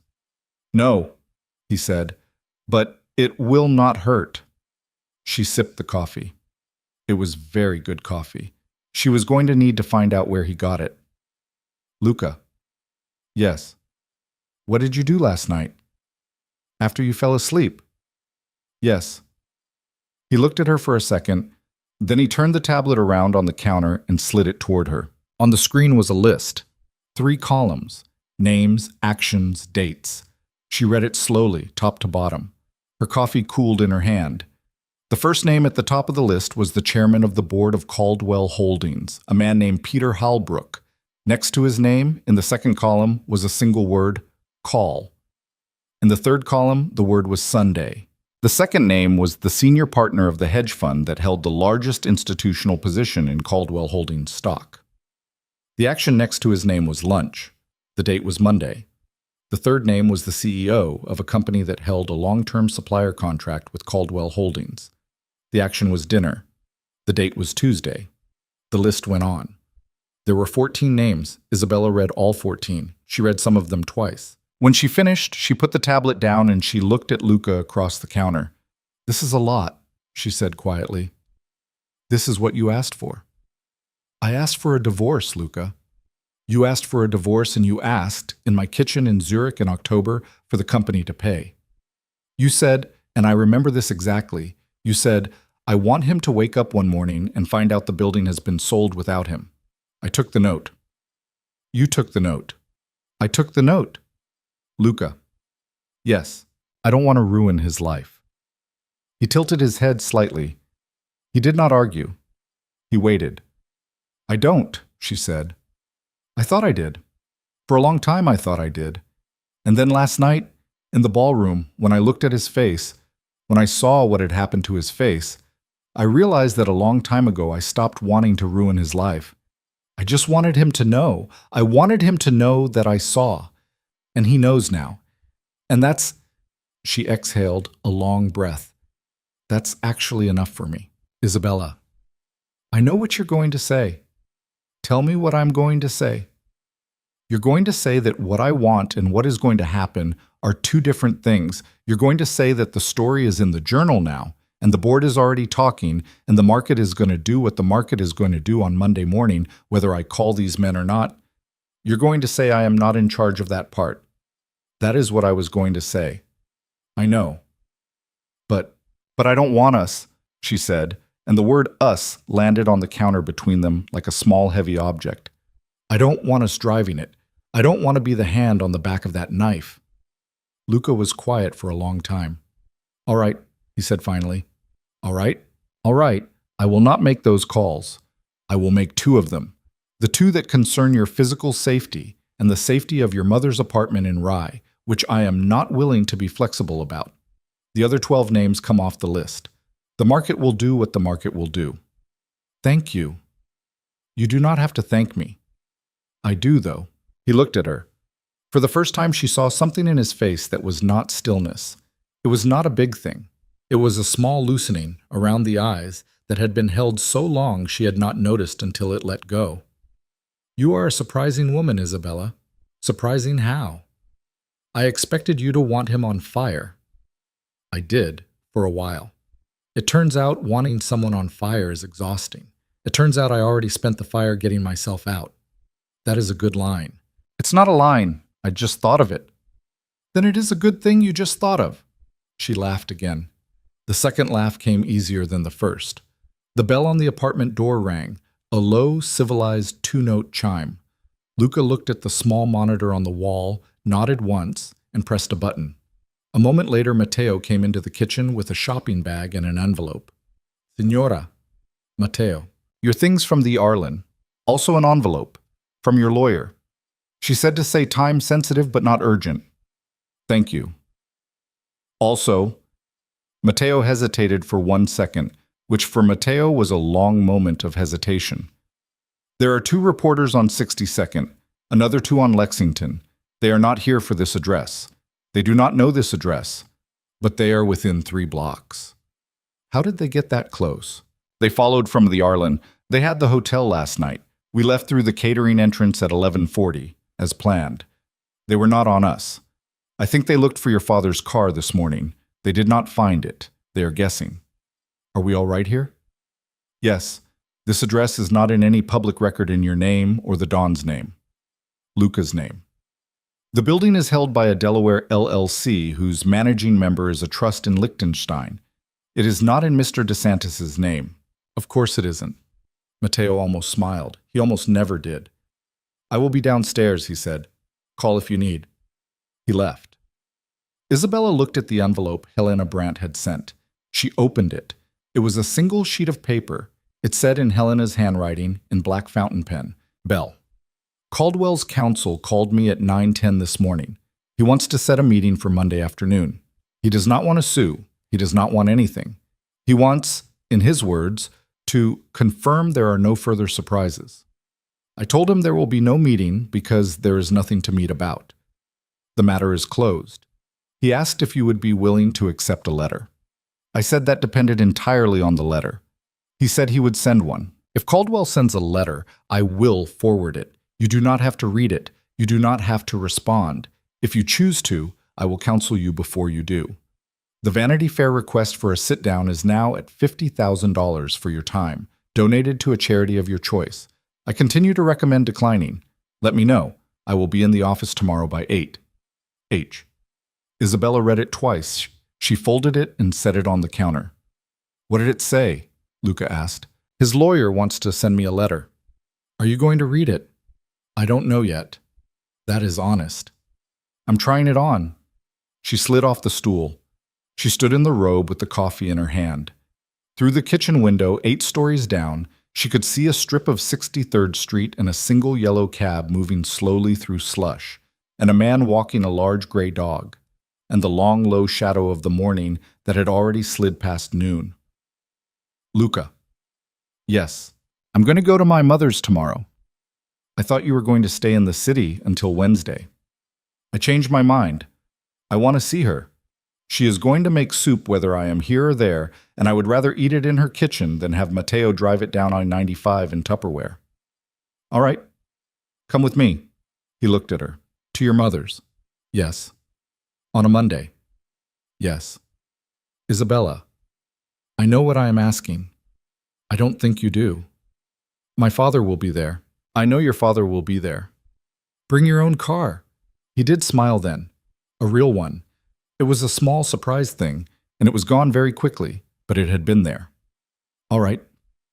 Good.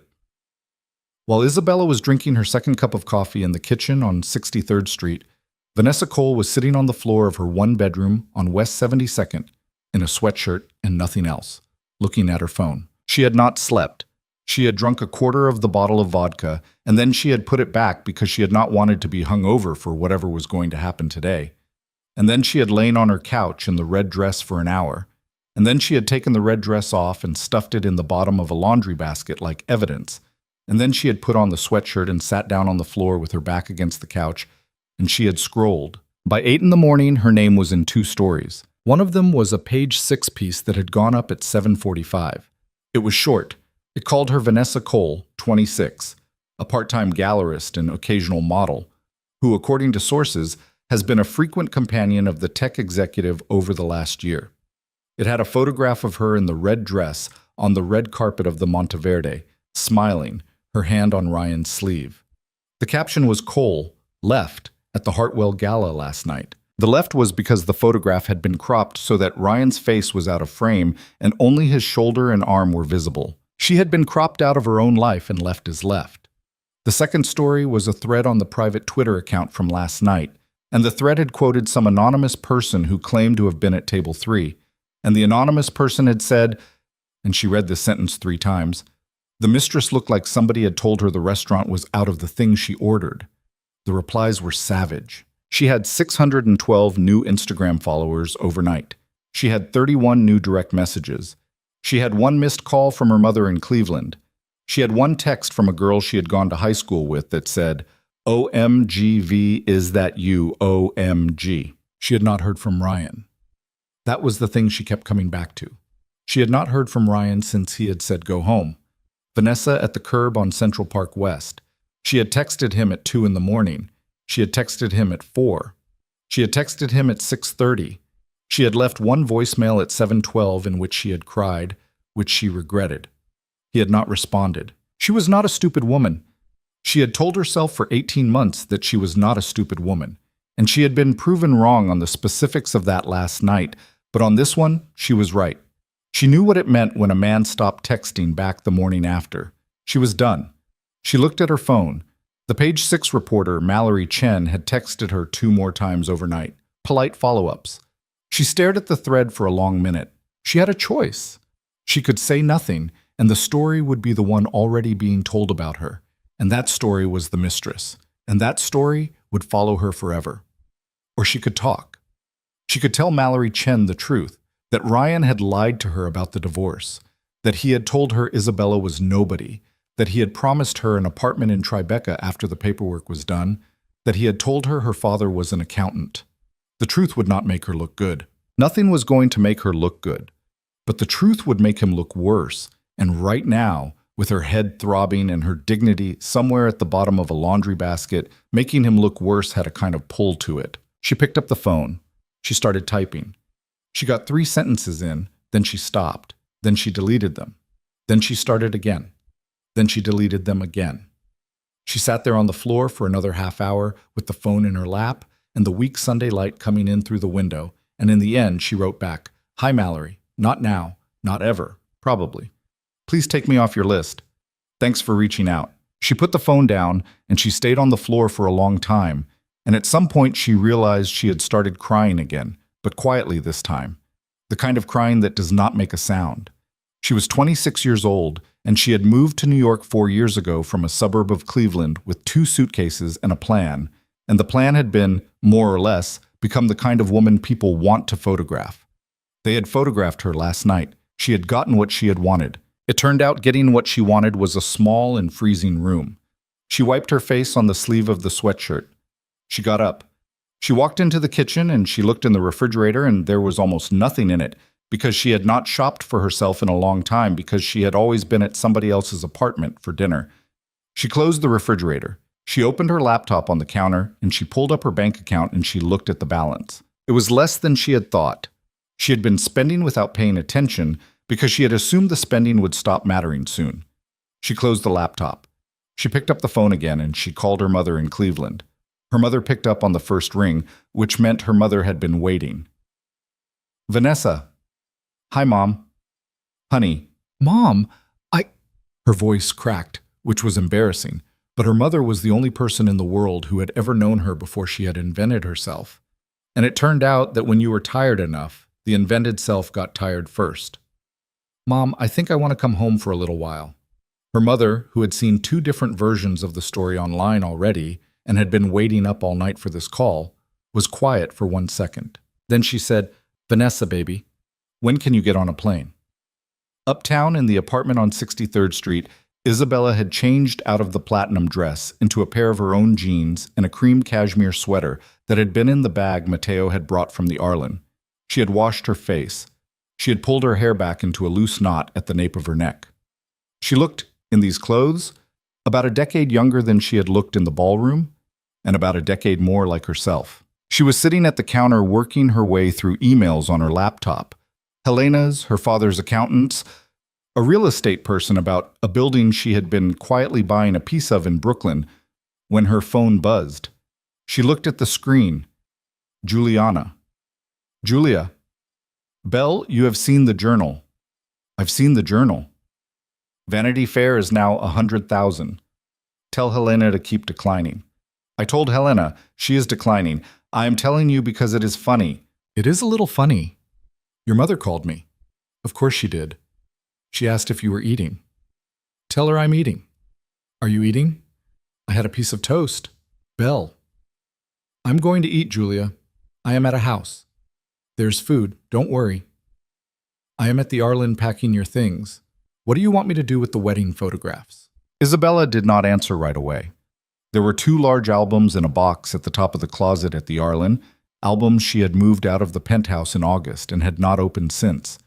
She thought about the photograph on the first page of the first album, the one of her at 26 in a white dress, looking up at a man whose face she had not wanted to look at for a long time.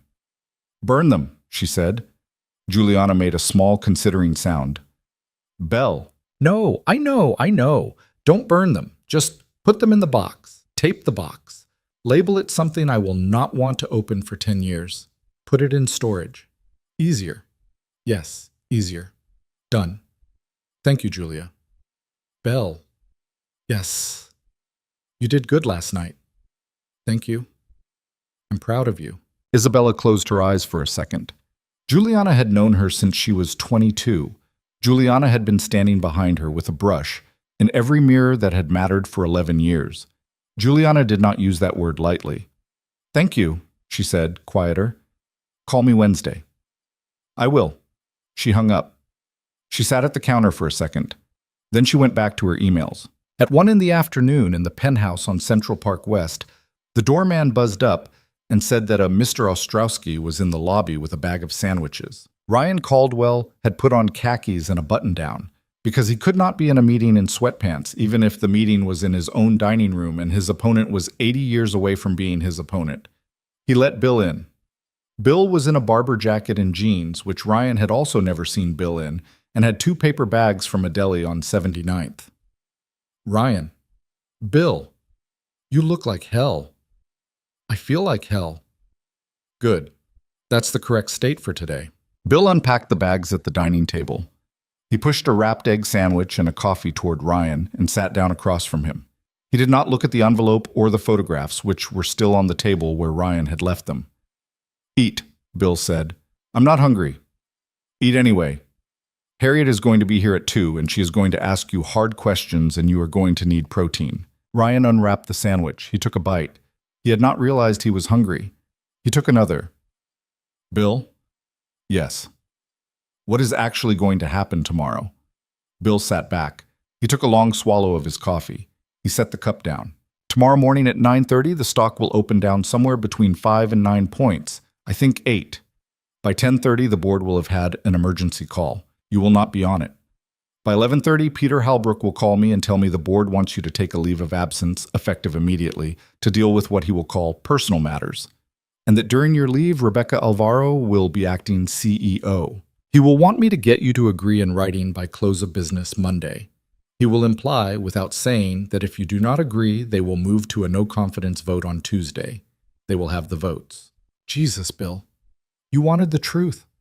You wanted a number, Ryan. I am giving you a plan. Ryan put the sandwich down. So I'm out. You are going on leave. Leave is not out. Leave is a word we are going to use very carefully for the next 6 months. During your leave, we are going to do a number of things. We are going to make a very large donation to a cause that has nothing to do with any of this. We are going to get you into therapy with a name we can drop if somebody asks. We are going to stop you from going to any events with any women for at least a year. We are going to stop you from posting anything on any platform, anywhere, for at least a year. If we do all of that, and if the company does well in your absence, there is a version of this where in 18 months you are back on the cover of Forbes as a comeback story. That is a version. I am not promising it. I am telling you it is a version that exists. And if we don't do all of that, then in 18 months you are a cautionary tale at a business school and you are selling your shares at a discount because the company has asked you to. Bill? Yes. Would you ever, in your professional judgment, advise me to reach out to her? Bill looked at him across the table for a long time. Ryan, I know what you said at 6 in the morning. I'm asking you now, after lunch, as a human being. As a human being? No. Why? Because you had 7 years to reach out to her, Ryan, and I watched you, at a company picnic in July, introduce her to a new hire as my wife, Isabel, and her name was Isabella, and she smiled at you like she had been smiling at you for a long time about something that was not funny. And I went home and told my wife, and my wife said, Bill, that marriage is already over, he just hasn't been told yet. And I said, no, Marjorie, it's not. You're reading too much into it, and it turns out she was right. Your wife was already in the process of leaving you, Ryan, in July. I've been sitting on that conversation for 6 months. I didn't say anything because it was not my business. It is now my business. The answer to your question is no. Don't call her. Don't write her. Don't email her. Don't send her flowers. Don't send her a book of poetry. Don't do any of the things you are going to be tempted to do over the next 3 weeks when you cannot sleep. There is no version of this where contact from you helps you. There are 16 versions where contact makes it worse. Ryan put his hands over his face. Bill? Yes. I don't know how I got here. Bill was quiet for a second. Ryan, he said, and his voice was not unkind. It was just tired. You got here one choice at a time, same as everybody. There was a chime at the door, 2 o'clock. That'll be Harriet, Bill said. He stood up. He picked up the wrapper of his own sandwich, which he had barely touched, and he crumpled it neatly in one hand. Ryan, sit up, tuck in your shirt. Try to look like a man she can work with. If she walks out of here in the next 45 minutes, you're a cautionary tale by spring. Ryan tucked in his shirt. He wiped his face. He sat up straight. The doorbell rang. He got up, crossed his own living room, his ex-wife's living room, though he was not going to think about that phrase for a while, and he opened the door for a woman named Harriet Lowen, who was going to spend the next hour telling him, very politely, exactly how small his life was about to get. Harriet Lowen was a small woman in a large wool coat. and she did not smile when Ryan opened the door. She did not frown either. She looked at him the way a vet looks at a dog that has been brought in after being hit by a car, assessing, measuring, already calculating which bones could be set and which were going to have to come out. Mr. Caldwell. Harriet, thank you for... Let's not do that yet. She stepped past him into the apartment without waiting to be invited, unwinding a long charcoal scarf as she walked. She handed the scarf to him without looking at him. She walked straight to the dining table, saw the envelope and the photograph still lying there, and stopped. Bill. Yes. Did you tell him to put those away? I didn't think of it. Put those away, Mr. Caldwell, now. Not in a drawer in this room. In a drawer in a different room. I don't need to see them, and I don't want them on any surface you and I are going to be looking at for the next 45 minutes. Ryan swept the photographs into a stack. He took them, and the envelope, into the guest bedroom, and he put them in the nightstand, and he closed the drawer hard. When he came back, Harriet was already sitting at the table with the leather folio open in front of her, a pen in one hand and a phone face down on the wood. Sit, Mr. Caldwell. He sat. I'm going to ask you questions. You're going to answer them without lying. If I catch you lying, I'm going to get up and walk out, and you will not be able to hire me back. Bill will tell you I mean this. She means this, Bill said. Okay. First question. Who else is there? I'm sorry? Who else is there, Mr. Caldwell?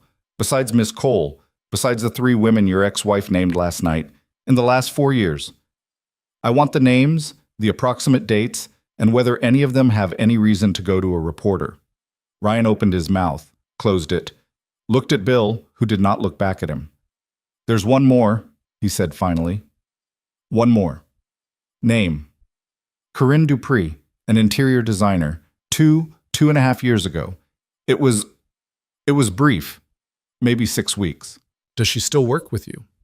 No, we haven't spoken in 2 years. Would she talk to a reporter? I don't know. Mr. Caldwell, I don't know is the worst possible answer. I need you to know, or I need you to call her today, or I need you to tell me the name of somebody who can find out. Which is it? I'll call her. No, you won't. You are not calling anyone for anything for the next 6 months. Give me her number. I will have somebody else call her, and that somebody else is going to be very polite, and the call is going to cost you money. And at the end of the call, Corinne Dupree is going to have signed something. Is she married? She's engaged, I think. Then it's going to cost you more money. Fine. Is there anyone else? No. Think harder. There's no one else. 5 women in 4 years. That's all of them. Harriet wrote something on her pad. Her handwriting was small and ugly and very fast. Second question. Your relationship with your ex-wife, as of the moment she walked into your kitchen in August and you ignored her. Give me an honest appraisal. Don't make it sound better than it was, and don't make it sound worse than it was. I don't want the story. I want the facts. Ryan stared at his hands on the table. He had a small cut on his knuckle from somewhere. He didn't remember getting it. I hadn't slept in the same bed as her in maybe 4 months, maybe 5. I told myself it was work. It wasn't work. I knew it wasn't work. She stopped asking me about my day sometime last spring. She used to ask me about my day every day. I didn't notice when she stopped. I noticed in, July, that she hadn't asked in a while. And I remember thinking good, because I didn't want to lie to her about my day, because I didn't have a good lie ready. And then I just didn't think about it again. Harriet wrote. She did not look up. How often was she at events with you? Less and less. The founders' dinner in April was the last one, I think. She went to that. She was quiet at it. I remember someone asked her what she did, and she said, I write, and I made a joke about how she was being modest, and she didn't smile at the joke. I remember that.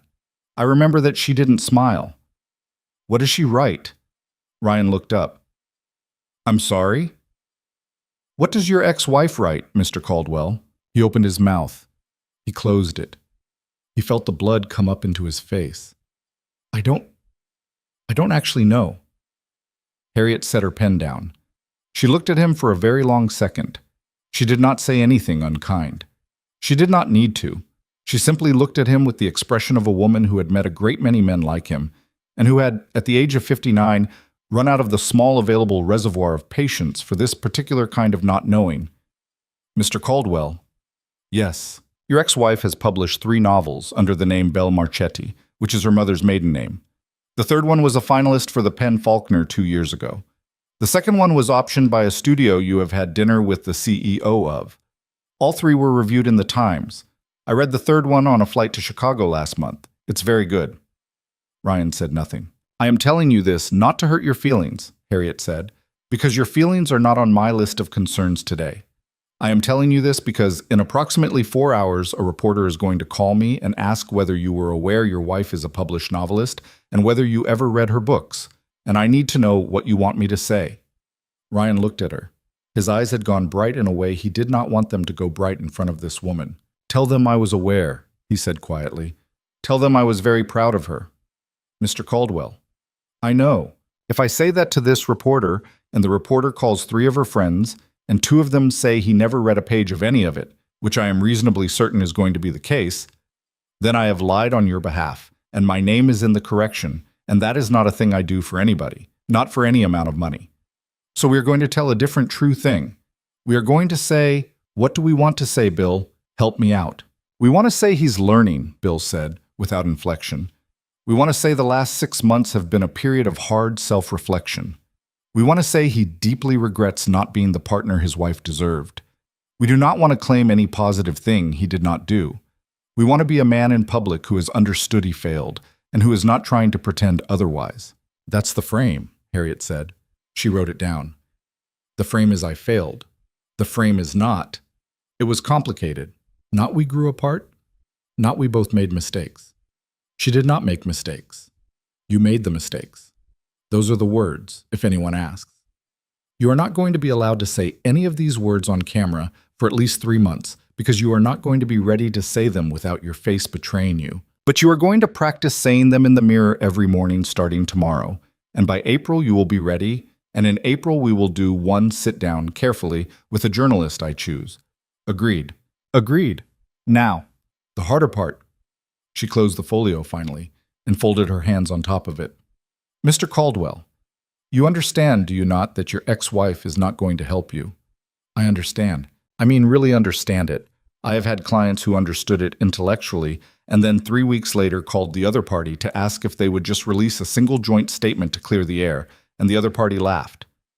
Your ex-wife is not going to take your call. Her attorney is not going to take my call on anything except the boundary of the divorce itself. Your ex-wife has made a decision. The decision is that you are a finished piece of business. You are not a problem to be managed. You are a box that has been packed and labeled, and it is in a storage unit somewhere she is never going to visit again. Do you understand what I am telling you? I understand. Good. Because here's the thing I am going to ask you to do, and you are not going to want to do it. She tapped her pen once, twice, against the folio. You are going to write her a letter. You just said don't contact her. I did not say don't contact her. Bill said don't contact her. Bill is your lawyer, and Bill is doing his job. I am your PR counsel, and I am doing mine. Our jobs are going to disagree twice today. This is the first time. Bill exhaled loudly through his nose, but did not interrupt. You are going to write her a letter, Harriet said. Handwritten, not typed.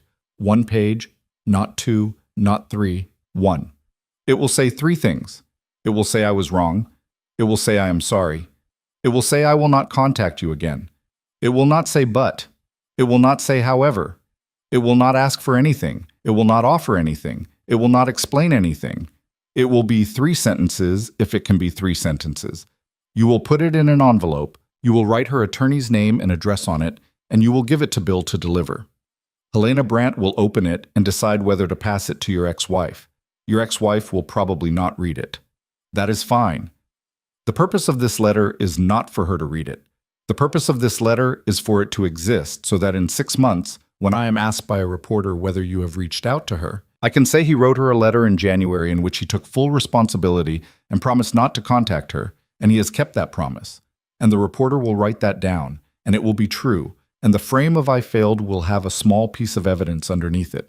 Ryan stared at her. That's public relations, Mr. Caldwell. Yes, it's cynical. It is also, and this is the part people miss, the cynical version and the correct version of the same action, which is a lucky thing. The letter would have been a good idea even if there were no reporters.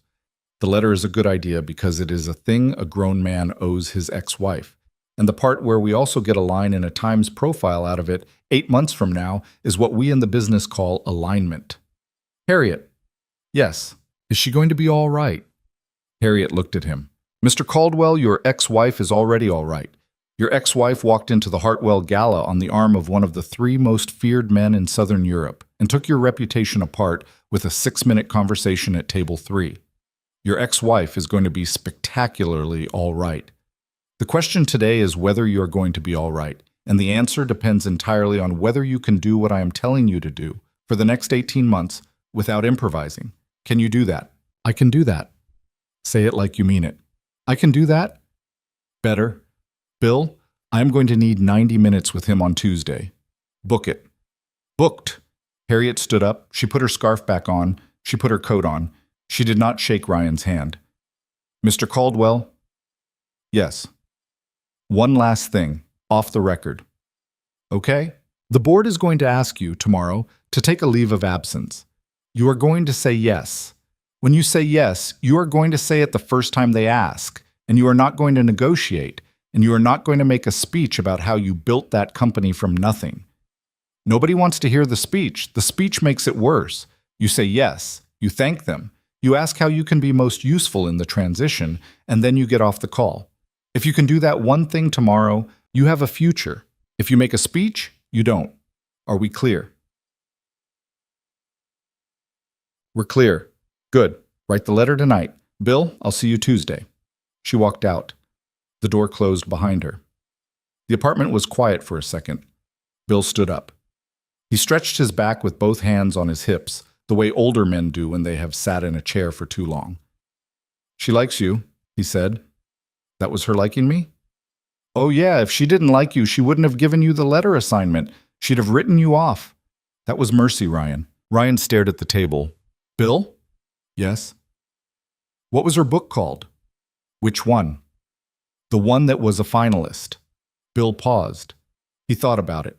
He put his coat on slowly, the way a man puts a coat on when he is stalling for time. I think it was called The Quiet Room, he said. I might be wrong. Marjorie read it. Marjorie cried at the end. Marjorie does not cry at books, Ryan. Marjorie is from Warsaw by way of Queens. Marjorie cries at exactly 3 things, and they are her mother's funeral, her daughter's wedding, and the final episode of a Polish crime show from 1984 that I will not explain. She cried at your ex-wife's book. I remember because I came home from work and she was at the kitchen island with the book in her hands and her face was wet, and I said, "What's wrong?" And she said, "Bill, this woman can write." No, she didn't. Marjorie didn't know you knew her. Marjorie read the book in the fall of the year before last. She read it because her book club read it. She didn't put it together that Belle Marchetti was Isabella Caldwell. Nobody did. That was the whole point, Ryan. She didn't want anyone to know, especially not you. Why not? Bill looked at him with a kind of pity Ryan had not earned. Because, Ryan, she didn't want the part of her life that was hers to get touched by the part of her life that was you. She wanted one room in the apartment that had a lock on it, that's all. The heat came up through the vents. The light from the park was going gray again. Go write your letter, Bill said quietly. I'll pick it up tomorrow morning at 7. Don't fold it weird. Don't add a PS. Don't put a stamp on it. Just write the 3 sentences. He let himself out. Ryan sat at the table for a long time. Then he got up, and he walked into the study at the back of the apartment, and he opened the bottom drawer of the desk, and he took out a pad of cream-colored stationery that Isabella had bought him for his 35th birthday and that he had never used. He took out a fountain pen he had also never used. He sat down. He wrote the date at the top of the page. He stared at the blank paper under the date for a long time. Then he wrote, Isabella, I was wrong. I am sorry. I will not contact you again. Ryan. He read it 4 times. He thought about adding a 4th sentence. He thought about adding something about the book. He thought about writing, I never read it, and I am sorry I never read it, but he heard Harriet Lowen's voice in his head, cold and small, saying, "It will not say, but it will not say however." And he put the pen down. He folded the page once. He put it in an envelope. He addressed the envelope to Ms. Helena Brandt at Pritchard Hayes. It was the first honest letter he had written in 11 years. Monday morning came the way Monday mornings come when you have not slept. The light through the curtains of the apartment on 63rd Street was thin and pink at 6:40, then white by 7:20, and by 8 the whole bedroom was the color of the inside of a shell. Isabella had slept in the guest room again. Luca had slept on the couch again. Neither of them was going to make an issue of it. They had agreed, without saying so, that they were going to let the physical part of this marriage unfold at its own pace, and that the pace was not going to be determined by a ballroom in New York or a list of stories in a gossip column. At 7:30, Luca knocked very softly on the guest room door. "Belle? I'm up." "Coffee." "Coming." She came out in the cashmere robe again, her hair up, her face washed. He had made eggs. He had done it competently, which was a thing she had not known about him, and which was, for reasons she was not going to examine, touching. "I did not know you could cook." "I cannot. I can make eggs. I can make pasta. I can make coffee. That is the list. That is an acceptable list.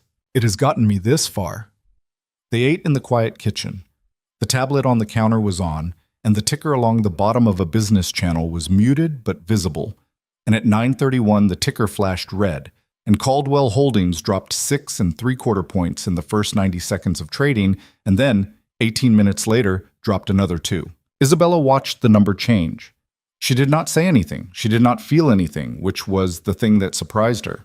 She had pictured this moment for a long time, in a number of different versions, and in every one of the versions she had pictured a small, clean satisfaction, a quiet there. And instead what she felt was nothing. The stock was a number. The number was going down. It had nothing to do with her anymore. A part of her life that had been hers was being rearranged somewhere else by people she had never met. And it was no more interesting to her than the weather on a day when she was not going outside. Luca was watching her watch the ticker. "You are not going to gloat." "I thought I would. It turns out I don't want to." "Good. Is that good?" "It is who you actually are. It is good that you found out." She finished her coffee. She went back to the guest room. She changed out of the robe into a wool skirt and a black turtleneck and a pair of low boots, the kind of clothes she had worn to her mother's kitchen 1,000 times since she was 14. She packed an overnight bag. She put the 2 pair-cut diamonds into a small felt pouch and then into the zippered inside pocket of the bag. At 10:15, Matteo came up. He had a garment bag over one arm. "Signora." "Matteo, your mother called. She said to tell you she is making passatelli." Isabella laughed. "Of course she is." "She also said to tell you that your Aunt Paola is there." "Oh." "She said you would say, 'oh.' Did she say anything else?" "She said your father is making one of his faces." "Which one?" "She did not specify. It is the face where he thinks something is funny, but he has decided in advance not to laugh at it. Probably. Tell her we leave in 20 minutes. Yes, signora." Matteo left. Isabella carried the overnight bag out into the kitchen. Luca had changed as well. Not a suit, this time. A dark sweater over a dark shirt, jeans, boots that had seen a winter. He looked like a man about to meet the in-laws, which technically was exactly what he was. "Nervous?" she said. "No." "Liar." "A little." "He will like you." "He already likes me. He does not have to like me. He has to decide whether I am going to stop liking me at some point, and he has not decided yet." "That is a very accurate reading of my father. I have been paying attention." They took 2 cars, as she had asked. He went in his own, a dark sedan with a driver she did not know. She went in her father's, which had arrived at 10:40, driven by a man named Paolo, who had driven for the Virellis for 22 years and who had known her since she was 7. "Signorina." "Paolo." "Long time." "Too long." "You look well." "I do not. I look tired." "You look well." She laughed. She got in the back. The car pulled away from the curb on 63rd Street, and the second car fell in behind them at a respectful distance. The Manhattan traffic opened a little after the bridge. The Hutchinson was clear. By 11:50, they were pulling up a long gravel drive in Westchester, lined with bare January sycamores, at the end of which sat the house she had grown up in. A stone colonial with green shutters and a slate roof and a front door that had been painted, 4 summers ago, a red her mother called Calabrian red, and that her father called that red. The door was open before she was out of the car. Her mother had been at the kitchen window for 40 minutes, watching the drive, and had opened the front door the moment the tires hit the gravel, which was the thing she always did, and which Isabella had grown up complaining about, and which she now understood she was going to miss someday in a way that would probably break something in her. Teresa Varelli was 64 years old, short, with her hair in a dark bun streaked with gray, and she came down the front steps in a cardigan and no coat in 18-degree weather because she had not bothered to put a coat on because her daughter was home. Bella, Mama, come here, vieni qua. Isabella walked into her mother's arms. Her mother was a head shorter than her. Her mother pressed her face into Isabella's shoulder, very hard, for about 4 seconds, and then pushed her away to look at her, and then pulled her back in. You are thin. I am not thin. You are thin. I don't care what you think. I'm going to feed you until Wednesday. Mama, I have things. Wednesday, Bella. You sit at my table until Wednesday. Your things can wait. Mama. Who is the man? Isabella turned. Luca had stepped out of the second car. He was standing in the gravel at a respectful distance with his hands at his sides and a small leather case on the ground next to his left foot. And he was, Isabella realized, perfectly still in the way he had been perfectly still in the ballroom, which was how he stood when he was nervous and did not want anybody to know. Mama, this is Luca. Luca. Mrs. Varelli. Come here, figlio mio, don't stand in the cold. Luca picked up the case. He came up the gravel. Teresa Varelli looked at him for 2 long seconds. Up, down, up again. And then she did a thing Isabella had only seen her do 3 times in her life, all 3 for men she was deciding to approve of. She reached up, cupped his jaw in one small hand, looked him directly in the eye, and nodded once. Bravo, ragazzo. Grazie, signora. Inside, both. Your father is in his chair. Your Aunt Paola is in the kitchen. Do not let your Aunt Paola make the coffee. She does not know how to make the coffee. I heard that, Teresa. The voice came from inside the house, sharp, pleased, several octaves south of friendly. Isabella closed her eyes for 1 second of deep childhood familiarity, and then she went up the steps and into the house where she had grown up. The hall smelled the way it had smelled for 33 years. Sage. Lemon. Something braising. The long hallway runner was new, a deep red, but it was in the same shape as every other runner that had ever been there. The gilt mirror over the console table still had the chip in the lower right corner from when her brother Dario had thrown a baseball in the house in 1998, and Dario, who lived in Milan now with his wife and 3 children and a dog named Ugo, was not here, but his coat still hung on the hook like he might come through the door at any minute. Aunt Paola was in this kitchen doorway. She was 71 years old, a widow 3 times over, 4'10" in her shoes, and had opinions about every person she had ever met. She looked Luca up and down in a way that made Isabella want to apologize in advance. This one, Paola said in Italian, to nobody. This one is the one. Paola. What, Teresa? I'm commenting. I can comment. Zia Paola, basta. Bella cara, you are home. Come kiss your old aunt before your mother feeds you to death. Isabella bent down and kissed her aunt on both cheeks and then on the forehead, which was the sequence her aunt required.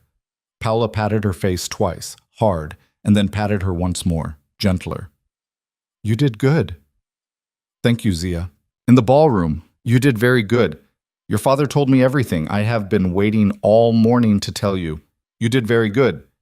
You did it the Calabrian way, which is that you did not raise your voice and you did not cry, and you walked out. A woman who cries in a ballroom has already lost. You did not cry in the ballroom. I did not cry in the ballroom. Brava!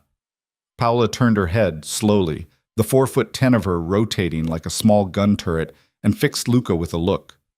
You, yes, signora. You did not touch her in the ballroom. No, signora. Not once.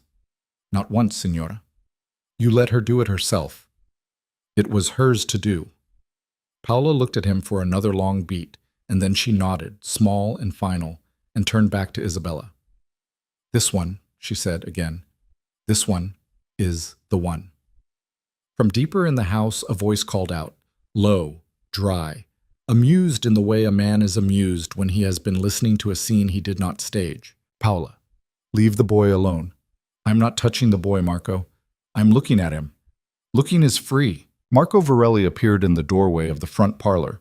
He was 69 years old, 6'1.5", white-haired, with the kind of face that had probably been handsome at 35, and that at 69 was something rarer than handsome, which was interesting. He wore a gray cardigan over a blue shirt and a pair of reading glasses hanging from a cord around his neck, and house slippers. He looked like somebody's grandfather. He was somebody's grandfather. He was a number of other things, too, but today in the front hall of his own house with his daughter standing on the rug, he was just Papa. "Cara, Papa." He held out his arms. She walked into them. He held her for a long time, longer than he would have held her in front of people he did not know, longer than she had expected. When he let her go, his eyes were wet, which was an unusual thing for him in front of anybody, and he did not bother to hide it. "You did well, Cara." "Thank you, Papa." "You did not cry." "No." "You did not raise your voice." "No." "Brava." He kissed her forehead. Then he turned, at his own pace, and looked at Luca DeSantis, who had been standing by the door with his case and who had not moved. "Luca?" "Don Marco." "You drove." "I drove." "You left Matteo behind." "He is at the end of the drive. He did not want to come up. He said you would understand." "I understand. Come in. Come in. Coffee." "Paula is not making the coffee. Teresa is making the coffee." "Luca, you will sit to my right at lunch. Bella, to my left. Paula, you will sit wherever you sit, and you will be quiet for at least 15 minutes at a time, which is not my rule. It is the rule of our mother of blessed memory, who made it up in 1967 specifically for you. Vaffanculo, Marco. Language, Paula. There is a young man in the house. He is not so young, and he has heard worse." Luca, who had not smiled once since he got out of the car, smiled now, and it was the second real smile Isabella had seen on his face in 24 hours. They went into the kitchen. The kitchen was warm and full of the smell of broth and something frying in butter, and the big farmhouse table was set for 5 with mismatched plates and a loaf of bread still steaming in a cloth and a bottle of wine already open. Teresa was at the stove with a wooden spoon. Paula shuffled in and sat down in her chair, which everyone knew was her chair and no one ever took, and folded her hands. Marco gestured Luca into the seat to his right. Luca sat. Marco poured wine for Luca without asking. He poured a little for Isabella. He poured a full glass for Paula, who said grazie without looking up, and a half glass for Teresa, who was not drinking. He poured himself a full one. He lifted his glass. Alla familia. Alla familia. They drank. Isabella took a small sip and closed her eyes for a second, because the wine was from a cask her father kept in a specific cellar, and it tasted like a number of winters she had thought she had forgotten. The passatelli came out, long golden strings of it in clear broth, little flecks of nutmeg on top. Teresa set the bowls down one at a time. Nobody picked up a spoon until Marco did. Marco did, and everybody else did. And the kitchen went quiet for a while in the way kitchens only go quiet when people are eating something made by a person who loves them. Halfway through the bowl, Marco set his spoon down. Luca. Yes, Don Marco. Stop calling me Don Marco at my kitchen table. This is not a kitchen where anybody is Don anybody. Yes, Marco. Better. Paola, without looking up, said, He is going to keep calling you Don Marco, Marco. He is from Palermo. They cannot help it. I am working on it, Signora. Work faster. Paola, eat your soup. I am eating my soup. You are not eating your soup. You are running commentary. The soup is getting cold. The soup cannot get cold. Teresa's soup defies the laws of physics. Teresa, your soup today. I have never had it better. Yes, you have, Paola. You say that every time. Every time I mean it. Every time you mean it more than the last time. Marco picked his spoon up again. He looked at Isabella across the table. Something in his eyes was very soft. Eat, Cara. She ate. After lunch, her father took Luca into the front parlor, which was the room where her father did all of his important conversations, and closed the door. They were in there for almost an hour. Isabella sat in the kitchen with her mother and her aunt and peeled clementines and did not ask what was being said, because asking was not done, and also because she did not need to. She knew what was being said.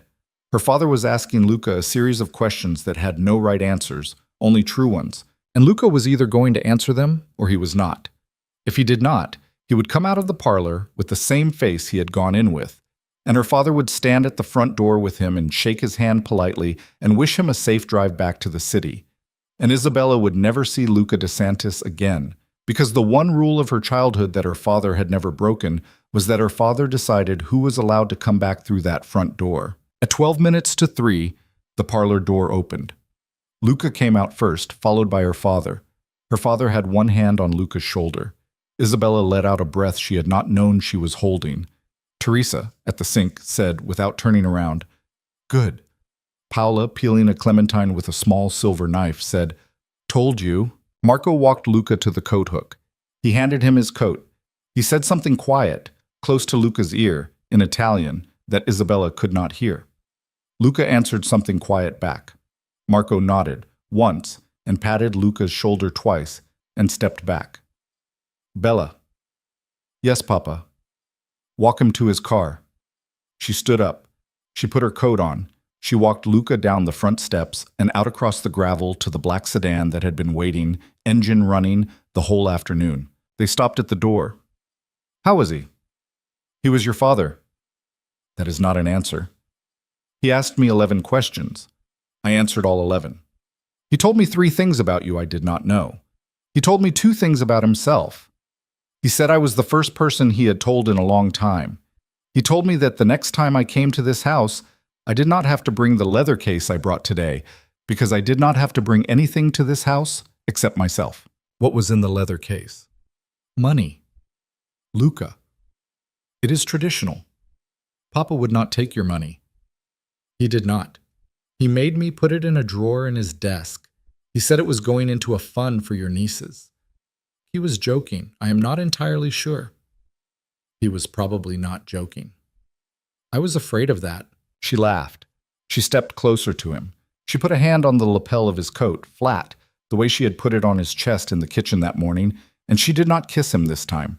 She just stood there for a second with her hand on his lapel and her breath making a small cloud in the January air. "Go home. I will call you tonight. Call me tonight. Isabella." "Yes. Whatever you decide about this, about the marriage, about the city, about where you live, about any of it, decide it slow." "I will." "Don't let anyone tell you the timeline." "I won't." "Good." He got in the car. The driver pulled down the gravel drive, past the bare sycamores, and out through the gate at the bottom. Isabella stood in the cold in her coat and watched the car go until she could not see it anymore. Behind her, the front door of the house opened. Her father came out in his cardigan and his slippers, which her mother was going to yell at him about the second he came back inside. "Papa." "Cara." "You approve." "I approved in September, Bella. You have known I approved since September. I am not surprising you today." "I know." I wanted to hear it out loud. He came down the steps in his slippers, carefully, and stood next to her. He put his arm around her shoulders. She leaned her head against the side of his. Her father smelled like sage and bergamot and the particular tobacco he had smoked for 41 years before her mother had made him stop in 2016. Some smells don't leave a man. That one had not left him. "Cara?" "Yes." "You are going to be all right." "I know." "You are going to be better than all right." "Maybe." "Not maybe." "Papa." "Yes."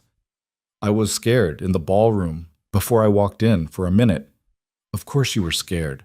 Only a stupid woman would not have been scared. You are not a stupid woman." "I did not raise stupid women." "I wasn't scared of him." "No. I was scared of me. I was scared that when I got in there I would look at him and I would feel something I didn't want to feel. Sadness or pity or some version of the thing I used to feel when I looked at him." And when I walked in, I looked at him and I didn't feel any of that. I felt nothing, just nothing. And that scared me more than the other version would have. Marco was quiet for a long time. Up at the house, in the kitchen window, her mother and her aunt were watching them, both pretending not to be watching them. Kara, listen to me. I'm listening. When a love dies, it does not always die loud. Sometimes it dies loud, and that is its own thing, and we know how to mourn that one. We cry. We break plates. We call our mother. We go to Italy for a summer. That one is easy. The hard one is when a love dies quiet. One morning you wake up, and it is not there, and you did not hear it go, and you do not know when it left. That one feels like something is wrong with you. It is not. It is only that the love was tired, and it went. You did not kill it. He did not kill it. It ran out. Some of them run out. Ours will not. Your mother's and mine. But some of them do. The feeling you had in the ballroom when you looked at him and felt nothing. That is not a sign that you are broken, Bella. That is the sign that the love was gone a long time before last night. You were only finding out. She didn't answer. Kara. Yes. Come inside. Your mother is going to be hysterical in a minute if I stand out here in slippers one more second. She laughed. She turned. Her father's arm was still around her shoulders. They walked back up the gravel to the front door of the house where she had grown up, and her mother opened it before they got there, and her aunt was already at the stove making a second round of coffee that she had been told not to make, and Isabella Virelli stepped over the threshold into a kitchen that smelled like sage and lemon and broth, and for the first time in a long time, she was home. The winter that followed that January night was one of the coldest New York had seen in a decade, and Isabella Virelli spent most of it upstate, in a guest cottage on her parents' property that her mother had, without asking, prepared for her in early February with fresh sheets and a new reading lamp and a wool throw that had belonged to Isabella's grandmother. She had gone up for a weekend and she had not left.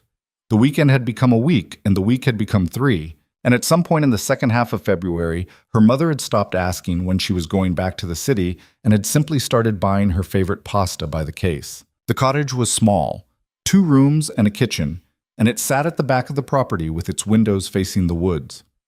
Isabella worked at a table by the window every morning from 7 until 11, longhand, on a novel she had started 3 years earlier and abandoned, and which had come back to her the week after the ballroom in a way she could not explain and did not try to. She wrote about a woman who had lost a child. The woman was not her.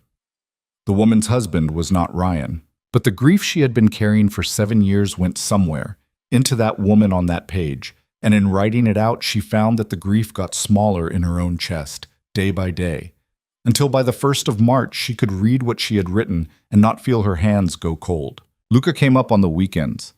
He did not press for more than that. He drove up on Friday nights, usually late, after whatever meeting had kept him in the city that week, and he stayed in the main house in a guest room her mother had put him in the first weekend, and that he had not been moved out of since. He ate with the family on Saturday nights. He walked with Isabella in the woods behind the cottage on Sunday mornings. He did not ask her what she was writing. He did not ask her when she was coming back to the city. He did not ask her anything, really, and she found slowly that his not asking was a form of asking so patient that it was changing the shape of her. On a Sunday in the middle of March, walking a trail they had walked maybe 15 times, she stopped in the middle of it and she said, without looking at him, "I think I want to move the rest of my things out of the Arlen." "All right. I don't know where I want to move them to yet." "All right. I am not ready to move them to your apartment on 63rd. I am not asking you to. I know you are not. Good. But I think I might be ready for that in the summer." "All right. That's all you're going to say about it." "What do you want me to say?" She laughed. She started walking again. He walked next to her. "Luca." "Yes." "Is it exhausting for you, being this patient?" He considered the question, the way he considered most of her questions, as if he were physically picking it up and turning it in a careful hand. "No," he said finally. "It is the opposite of exhausting. I spent 15 years being a man who had to move fast. A patient life is easier. I did not know it was going to be easier. I found out this winter. You're saying I taught you something. I'm saying you let me find out something. That is not the same." "No, it is not." They kept walking. By the end of March, the story about the gala had mostly gone quiet. A long piece ran in the New Yorker in the first week of April, written by a woman who had been at table 7 that night and who had sat on the piece for 2.5 months while she verified every quote. The piece was good. It was, in places, devastating. It named Ryan once in the first paragraph and then referred to him after that only as her ex-husband, which was, Helena Brandt told Isabella over the phone, the single worst thing that could happen to a man of his particular kind of vanity. The piece did not name Vanessa at all. Vanessa had moved back to Cleveland in the first week of February and had, in a small surprise to people who had taken her for a certain kind of woman, enrolled in a paralegal program at a community college there and begun dating a high school teacher named Marcus, who had not, as of the piece's publication, heard of any of it. The New Yorker piece ended with a line that Isabella read 3 times on the morning it ran and then set aside and did not read again. The line was, the most dangerous thing a man can do is assume that a quiet woman is a small one. Luca had read the line too. He had not said anything about it. He had set the magazine on the kitchen counter in her cottage and gone out to split wood with her father for an hour, which was a thing the two of them had started doing on Sunday mornings without any of the women in the family quite understanding when or how it had begun. Ryan Caldwell went on leave from Caldwell Holdings on the first Tuesday of February. He did not make a speech at the board meeting. He said yes the first time he was asked, the way Harriet Lowen had told him to, and he thanked the board, and he asked how he could be most useful in the transition. Peter Halbrook had, Bill told him later, looked surprised. Peter Halbrook had expected a fight. Peter Halbrook had come away from the call believing, against his prior assumptions, that Ryan Caldwell might be a slightly different person now than he had been 3 weeks before. He was, and he was not. The change was smaller than Peter Halbrook gave it credit for, and it was also real. Ryan spent the spring in a rental in Katona, not because he wanted to be in the country, but because his therapist had told him that spending a month in his penthouse alone was likely to produce exactly the kind of decision he was trying not to make. He went to therapy twice a week. He stopped drinking. He stopped dating.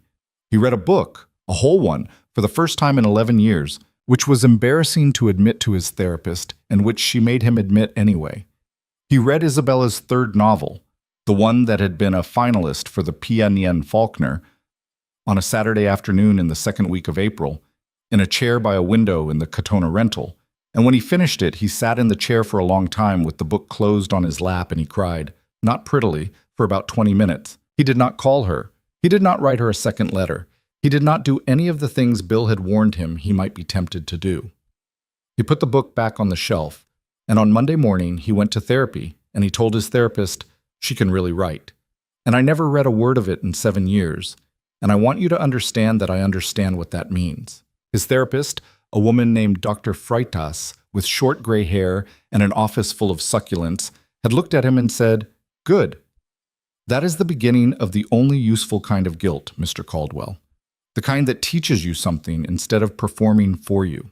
He did not go back to Caldwell Holdings.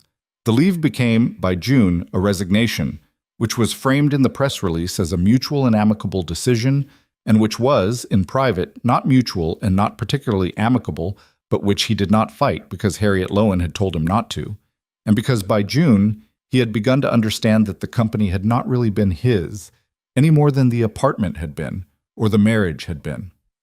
He had been the front of a thing. He had played the front well for a long time. He was not the front anymore. He had to figure out what else he was. He sold the penthouse on Central Park West at the end of July at a loss he could afford. He bought a smaller place uptown, in a building his sister had recommended, and he moved into it with 12 boxes of things and none of the paintings from the old apartment. He gave the paintings to an auction house. He did not go to the auction. He told himself, standing in the empty penthouse on the last day of July, with the sunlight coming in through the windows of a room he had not been able to remember the color of until he saw it empty, that he was not going to be a cautionary tale, and he was not going to be a comeback story either. He was going to be a 42-year-old man in a smaller apartment, learning how to live with himself. It was not a heroic plan. It was not an inspiring plan. It was, Dr. Freitas told him, the first plan he had made in his adult life that had any relationship to reality. By then, Isabella had moved her things. Not into Luca's apartment, not yet. She had taken a floor in a small building in the West Village, a place with old wooden floors and tall windows and nothing on the walls, and she had sat on the floor of the empty living room on the first day of July with a cup of coffee in her hands, and she had watched the sun move across the boards for an hour before she had started unpacking. Her mother had come down to help. Her aunt had come down to criticize. Luca had come over on the second day with a hammer and a level and had put up 6 shelves without anybody asking him to. And when he was done, he had said, "I will not do this again if you do not want me to." And Isabella had said, "No, the shelves are good. Keep the shelves." And that had been a small joke between them for the rest of the summer. She finished the novel in August. She gave it to her agent on the last Friday of the month. Her agent called her the following Tuesday and cried on the phone for about 90 seconds before she could get words out. And when she did, the words were Belle, "This is the one, this is the one, this is the one."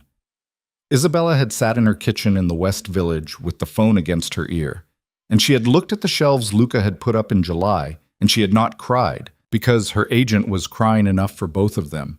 But something in her chest had gone warm in a way it had not gone warm in a long time. The book came out the following spring. It won things. She went on a short tour and then came home. She did not do television. She did one interview with a journalist who had written to her in careful longhand over 3 months. And the interview was fine, and she did not do another one for a long time. At the end of August, she and Luca drove up to Rye together for her father's 70th birthday. The house was full. Dario had come in from Milan with his wife and 3 children. Aunt Paola had come from her condo in Yonkers with a pot of something she would not let anyone else carry in from the car. 2 of her father's oldest friends from the old neighborhood had come up from Philadelphia. And at some point in the evening, after the cake and before the espresso, her father had stood up at the head of the table in the dining room, and he had tapped his glass once, lightly, and the whole room had gone quiet. "I am not going to give a speech," he had said. "Yes, you are, Marco," Aunt Paula had said. "Paula, I am not going to give a speech. I am going to give 6 sentences, 1 for each decade of my life, and 1 extra because I am greedy." He had lifted his glass. 1. I have been very lucky. 2. I do not deserve the luck I have had. 3. My wife is the reason I have survived the years when the luck was thin. 4. My son Dario has given me 3 grandchildren, and my son Dario has made me proud every day of his life, and I have not told him that enough. And tonight, I am telling him. Dario, at the other end of the table, had put his napkin up to his face. 5. My daughter Bella has done something this year that I am going to carry with me the rest of my life. And I am not going to say what it is because she knows, and because she does not like me to make speeches about her. 6. I am going to keep living as long as I am allowed, and when I am not allowed anymore, I am going to go quietly, and nobody in this room is to make a fuss. He had paused. 7. Sin, sin. Sin, sin, the whole table had said. Isabella, sitting at her father's left, had reached over without thinking and taken his hand. He had squeezed hers once. He had not let go for a long time. Luca was at his right. Luca had met her eyes across her father and had not smiled, because he did not smile in rooms like that. But his eyes had been kinder than she had ever seen them, and when her father finally let go of her hand, he had reached for Luca's, and he had held Luca's hand for just as long, and neither of them had said anything about it. The wedding, the real one, the one Isabella wanted in English and in a room her mother had walked through, happened the following October in a small church in Rye. Only 41 people were there. Aunt Paola cried. Dario's youngest daughter was the flower girl and threw the flowers on the ground, and then cried because she had thrown the flowers on the ground. Isabella wore a simple cream dress that had belonged to her grandmother Constanza, altered by a woman in the Bronx her mother had been going to since 1974. She did not walk down the aisle to Wagner or Mendelssohn or any of the things brides walk down aisles to. She walked down the aisle to a Neapolitan song her father had sung to her when she was 4 years old, played quietly on a single cello. Luca, at the altar, in a dark suit, had not cried, because he did not cry. But when she had got to the front of the church and had stood across from him, he had reached out and touched the side of her jaw, once, very briefly, with 2 fingers, and that, for him, was crying. She knew it. He knew she knew it. Nobody else in the church had needed to know. They had a small dinner at the house afterward. At some point in the evening, Aunt Paola had cornered Luca in the kitchen and had told him, in Italian, a long story about her late second husband that he was going to tell Isabella about only years later, and only then in pieces. Dario had gotten drunk and sung something in the living room that Isabella had not heard since she was 12. Her father and her mother had danced once, slowly, in the kitchen to a song on the radio, and Isabella had watched them from the doorway with Luca's hand in the small of her back and had thought, this is the thing. They went to Italy for 3 weeks after the wedding, and then they came back. Children took longer than she had expected. She was 34 by then, and for a while in the second year of the marriage, she had thought it was not going to happen. And she had mourned that privately with her mother over a long weekend in Rye, and then she had gone back to her desk and had written for another 6 months. And then, quietly, in the spring of her 35th year, she had found out it was going to happen after all. A girl. They named her Costanza, after Isabella's grandmother. She had her father's stillness and her mother's eyes and a temper from somewhere that Aunt Paola claimed credit for, and that Isabella's mother darkly suggested was a Varelli trait going back at least 4 generations. A boy came 2 years later. They named him Matteo, after the man who had driven Isabella's cars for most of her adult life, and who was by then retired and living in a small apartment in Astoria with a garden he was very proud of and a grandson he walked to school every morning. When they told Matteo what they were naming the boy, he had said nothing for almost a minute, and then he had said, "Signora, I'm not going to cry in this kitchen. It is not the kind of kitchen I cry in." And then he had cried anyway, standing at her island in his coat. And Isabella had hugged him, which was a thing she had never done in 21 years of knowing him, and he had let her, which was a thing he had never done in 21 years of knowing her. They did not move to Europe. Luca had thought at the beginning that they would. His life had been in Palermo and Zurich. But by the time Costanza was 2, it was clear that Isabella's life was not going to be anywhere but a day's drive from her mother and her father and her aunt. And Luca, who had learned in his 30s that a man who loves a woman has to be prepared to live where her people are, had adjusted. He kept an apartment in Zurich. He went there 4 or 5 times a year for a week at a time. He took Costanza with him, once she was old enough, and then Matteo, once he was old enough, and the 2 children grew up fluent in 3 languages and unafraid of airports, which was, Isabella thought, a small gift that she herself had not been given in childhood and that she was pleased to be giving them. Luca's work changed too. By the time Costanza was 4, the parts of his life that had required a certain kind of stillness in rooms full of dangerous men had mostly been handed off to younger men who were, he said, less tired and more hungry and welcome to it. He kept a few interests. He sat on 2 boards. He did not talk about his work at the dinner table, and his children did not, for a long time, understand what their father did all day. And Isabella did not rush to explain it to them, because explaining it was not, in the end, her story to tell. She left it for Luca. She trusted him to tell his children what they needed to know, in the order in which they needed to know it. Her father died in the summer the year Costanza turned 7 and Matteo turned 5. It was not sudden. He had been sick through the spring, and the family had known, and they had had the chance, all of them, to say the things that needed saying, which was not a thing everybody got.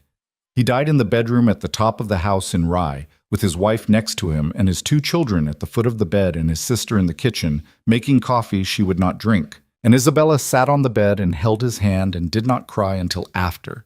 And when she did, she cried in the woods behind her cottage on the property, alone, for a long time. It was a kind of grief that did not get smaller exactly. It got older. It moved into a room in her and took up residence there, and she learned, over the years, to live in the rest of the house around it. Luca had known his own father a little. Luca understood without needing it, explained. He did not try to fix it. He did not tell her it would pass. He made dinner on the nights when she could not. He read to the children on the nights when she could not. He sat next to her in bed and did not talk when she did not want to talk.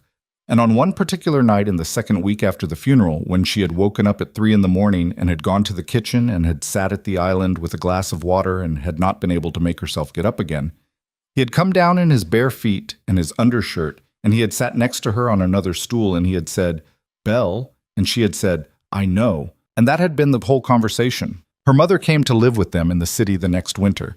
She would not admit she was lonely, but she was lonely, and she would not admit the big house in Rye was too much for her, but it was too much for her, and Isabella and Luca had moved her into a bedroom on the top floor of the village house that they had been keeping empty, they now realized, for exactly this purpose all along. Her mother brought 4 suitcases and a small wooden crucifix that had been her own mother's, and the framed black and white photograph of Marco Varelli at 26 in a suit at a restaurant in Napoli that had hung in the dining room in Rye for 51 years.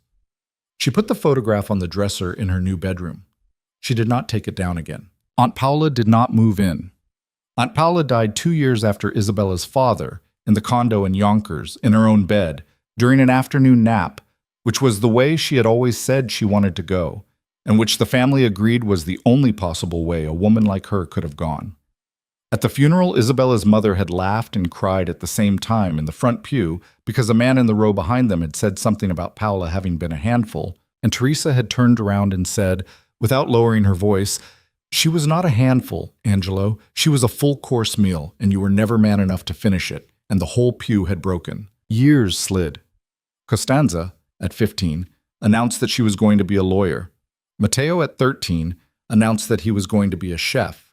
Luca, at 54, announced that he had started going gray at the temples and that he was, for the first time in his life, considering a hat. Isabella, at 48, published her 6th novel, which was about an old man who dies slowly in a house in a suburb of New York, surrounded by the people who love him, and which she had dedicated, in 2 words, to Papa. She cried again when she wrote the dedication. She decided she did not mind that she had cried. About Ryan, she thought from time to time, and less often as the years went. She did not hate him. She had not hated him in a long time. The first year after the gala, she had been, in private, unforgiving, a kind of low, cold quietness about him in her chest that she did not share with her husband and did not need to, because Luca understood it and let it sit where it needed to sit. The second year it had begun to thin. By the 5th year, it was mostly gone. She heard now and then how he was doing. He had sold the company, which had not been his to sell, and which he had ended up owning a smaller piece of anyway, at the end of the leave. He had moved into the smaller apartment and had stayed there. He had not remarried. He had dated, quietly, 2 women over the course of a decade, a teacher and then a doctor, and neither of them had become anything public. He worked, from what Helena Brandt mentioned once in passing, for a small nonprofit that did something with literacy in prisons. He did not put his name on anything that did not need his name on it. He had, Helena said, become a kind of person nobody had expected him to become, which was the kind of person nobody had to think about very often. Isabella was glad of that, in a distant, impartial way. She did not feel that she had been responsible for the becoming.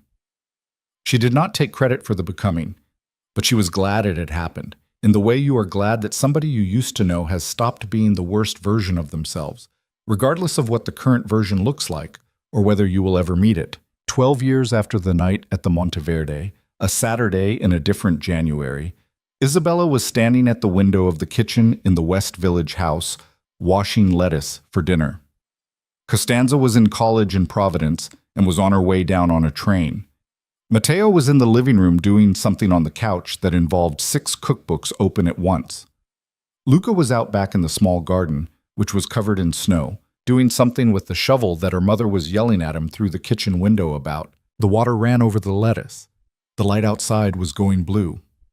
Isabella watched her husband in the garden and her son on the couch and her mother at the kitchen table with her hands folded over a cup of tea, and she thought, not for the first time but maybe for the clearest time, about the woman she had been on the night she had walked into the Hartwell Gala. That woman had been 33 years old. That woman had been wearing platinum silk and 2 pear-cut diamonds and a calm she had rehearsed in a hotel bathroom for 6 hours. That woman had believed, at the time, that she was walking into a ballroom to take something apart. And she had taken something apart. She had walked into a room and dismantled a public life with very few words, in front of people who would remember it for the rest of their own lives. And if the story had ended there, it would have been a good story and a satisfying one, and Isabella would not have been ashamed of it. But the story had not ended there. That was the part she understood now that she had not understood then. A woman who walks into a ballroom to take a life apart can walk out again with the pieces in her hands and realize slowly, over a long cold winter, that the pieces are not what she wanted. What she wanted was never the pieces. What she wanted was a different life, You do not get a different life from taking the old one apart. You only get an empty place where the old one used to be. The different life comes, if it comes, from what you put in the empty place after. She had put a lot of things in the empty place. She had put a novel, and then another one. She had put a marriage, the real kind, not the performed kind. She had put a house with old floors and a shelf Luca had hung in an afternoon. She had put 2 children. She had put a mother in a bedroom on the top floor. She had put Sunday mornings in the woods. She had put a grief that had come to live with her, and that she had made room for. She had put a father's voice in her head that she still heard, most days saying cara, saying brava, saying don't punish yourself by doing it alone. She had put all of those things in the empty place where her old life had been, and together, over 12 years, they had become a life she had not imagined on the night she walked out of the Monteverde. That night she had imagined only victory. Victory, it turned out, had been a small thing. It had been 2 hours long. It had ended when she got into the back of a black car on Park Avenue. What came after was the life. And what came after was not victory, because victory was the wrong word for it. Victory was a word for something you did to somebody else. What came after was something you did for yourself, quietly, over a long time, with the help of a few people who had been paying attention. She turned off the water. She shook the lettuce out in the colander. Behind her, her mother said, in Italian, that the lettuce did not need to be washed that long. She said it every Saturday. Isabella had washed the lettuce that long every Saturday for 12 years. Neither of them was going to change. The back door opened. Luca came in with snow on his boots and snow on his shoulders, and his face red from the cold. Your mother, he said, is going to make me split that wood in June, in July, and in August if she keeps yelling about the shovel. She's going to make you split that wood in June, in July, and in August anyway. I know. You're going to do it anyway. I know. Luca. Yes. Come here. He came over. He put his cold hands on the small of her back for a second, and she yelped and then laughed, and her mother, from the table, said Madonna, and Matteo from the couch said gross, and Luca said, very quietly, next to her ear, Are you all right, Belle? Yes. Good. Luca. Yes. It is good, isn't it? He knew what she meant. He always knew. He put his forehead very briefly against hers. Yes, Belle. It is good. Outside, the snow started up again, slow and wide, fat pieces the size of small coins, the same kind of snow that had been coming down on Park Avenue 12 years before when a woman in a platinum dress had walked out of a ballroom and into the rest of her life.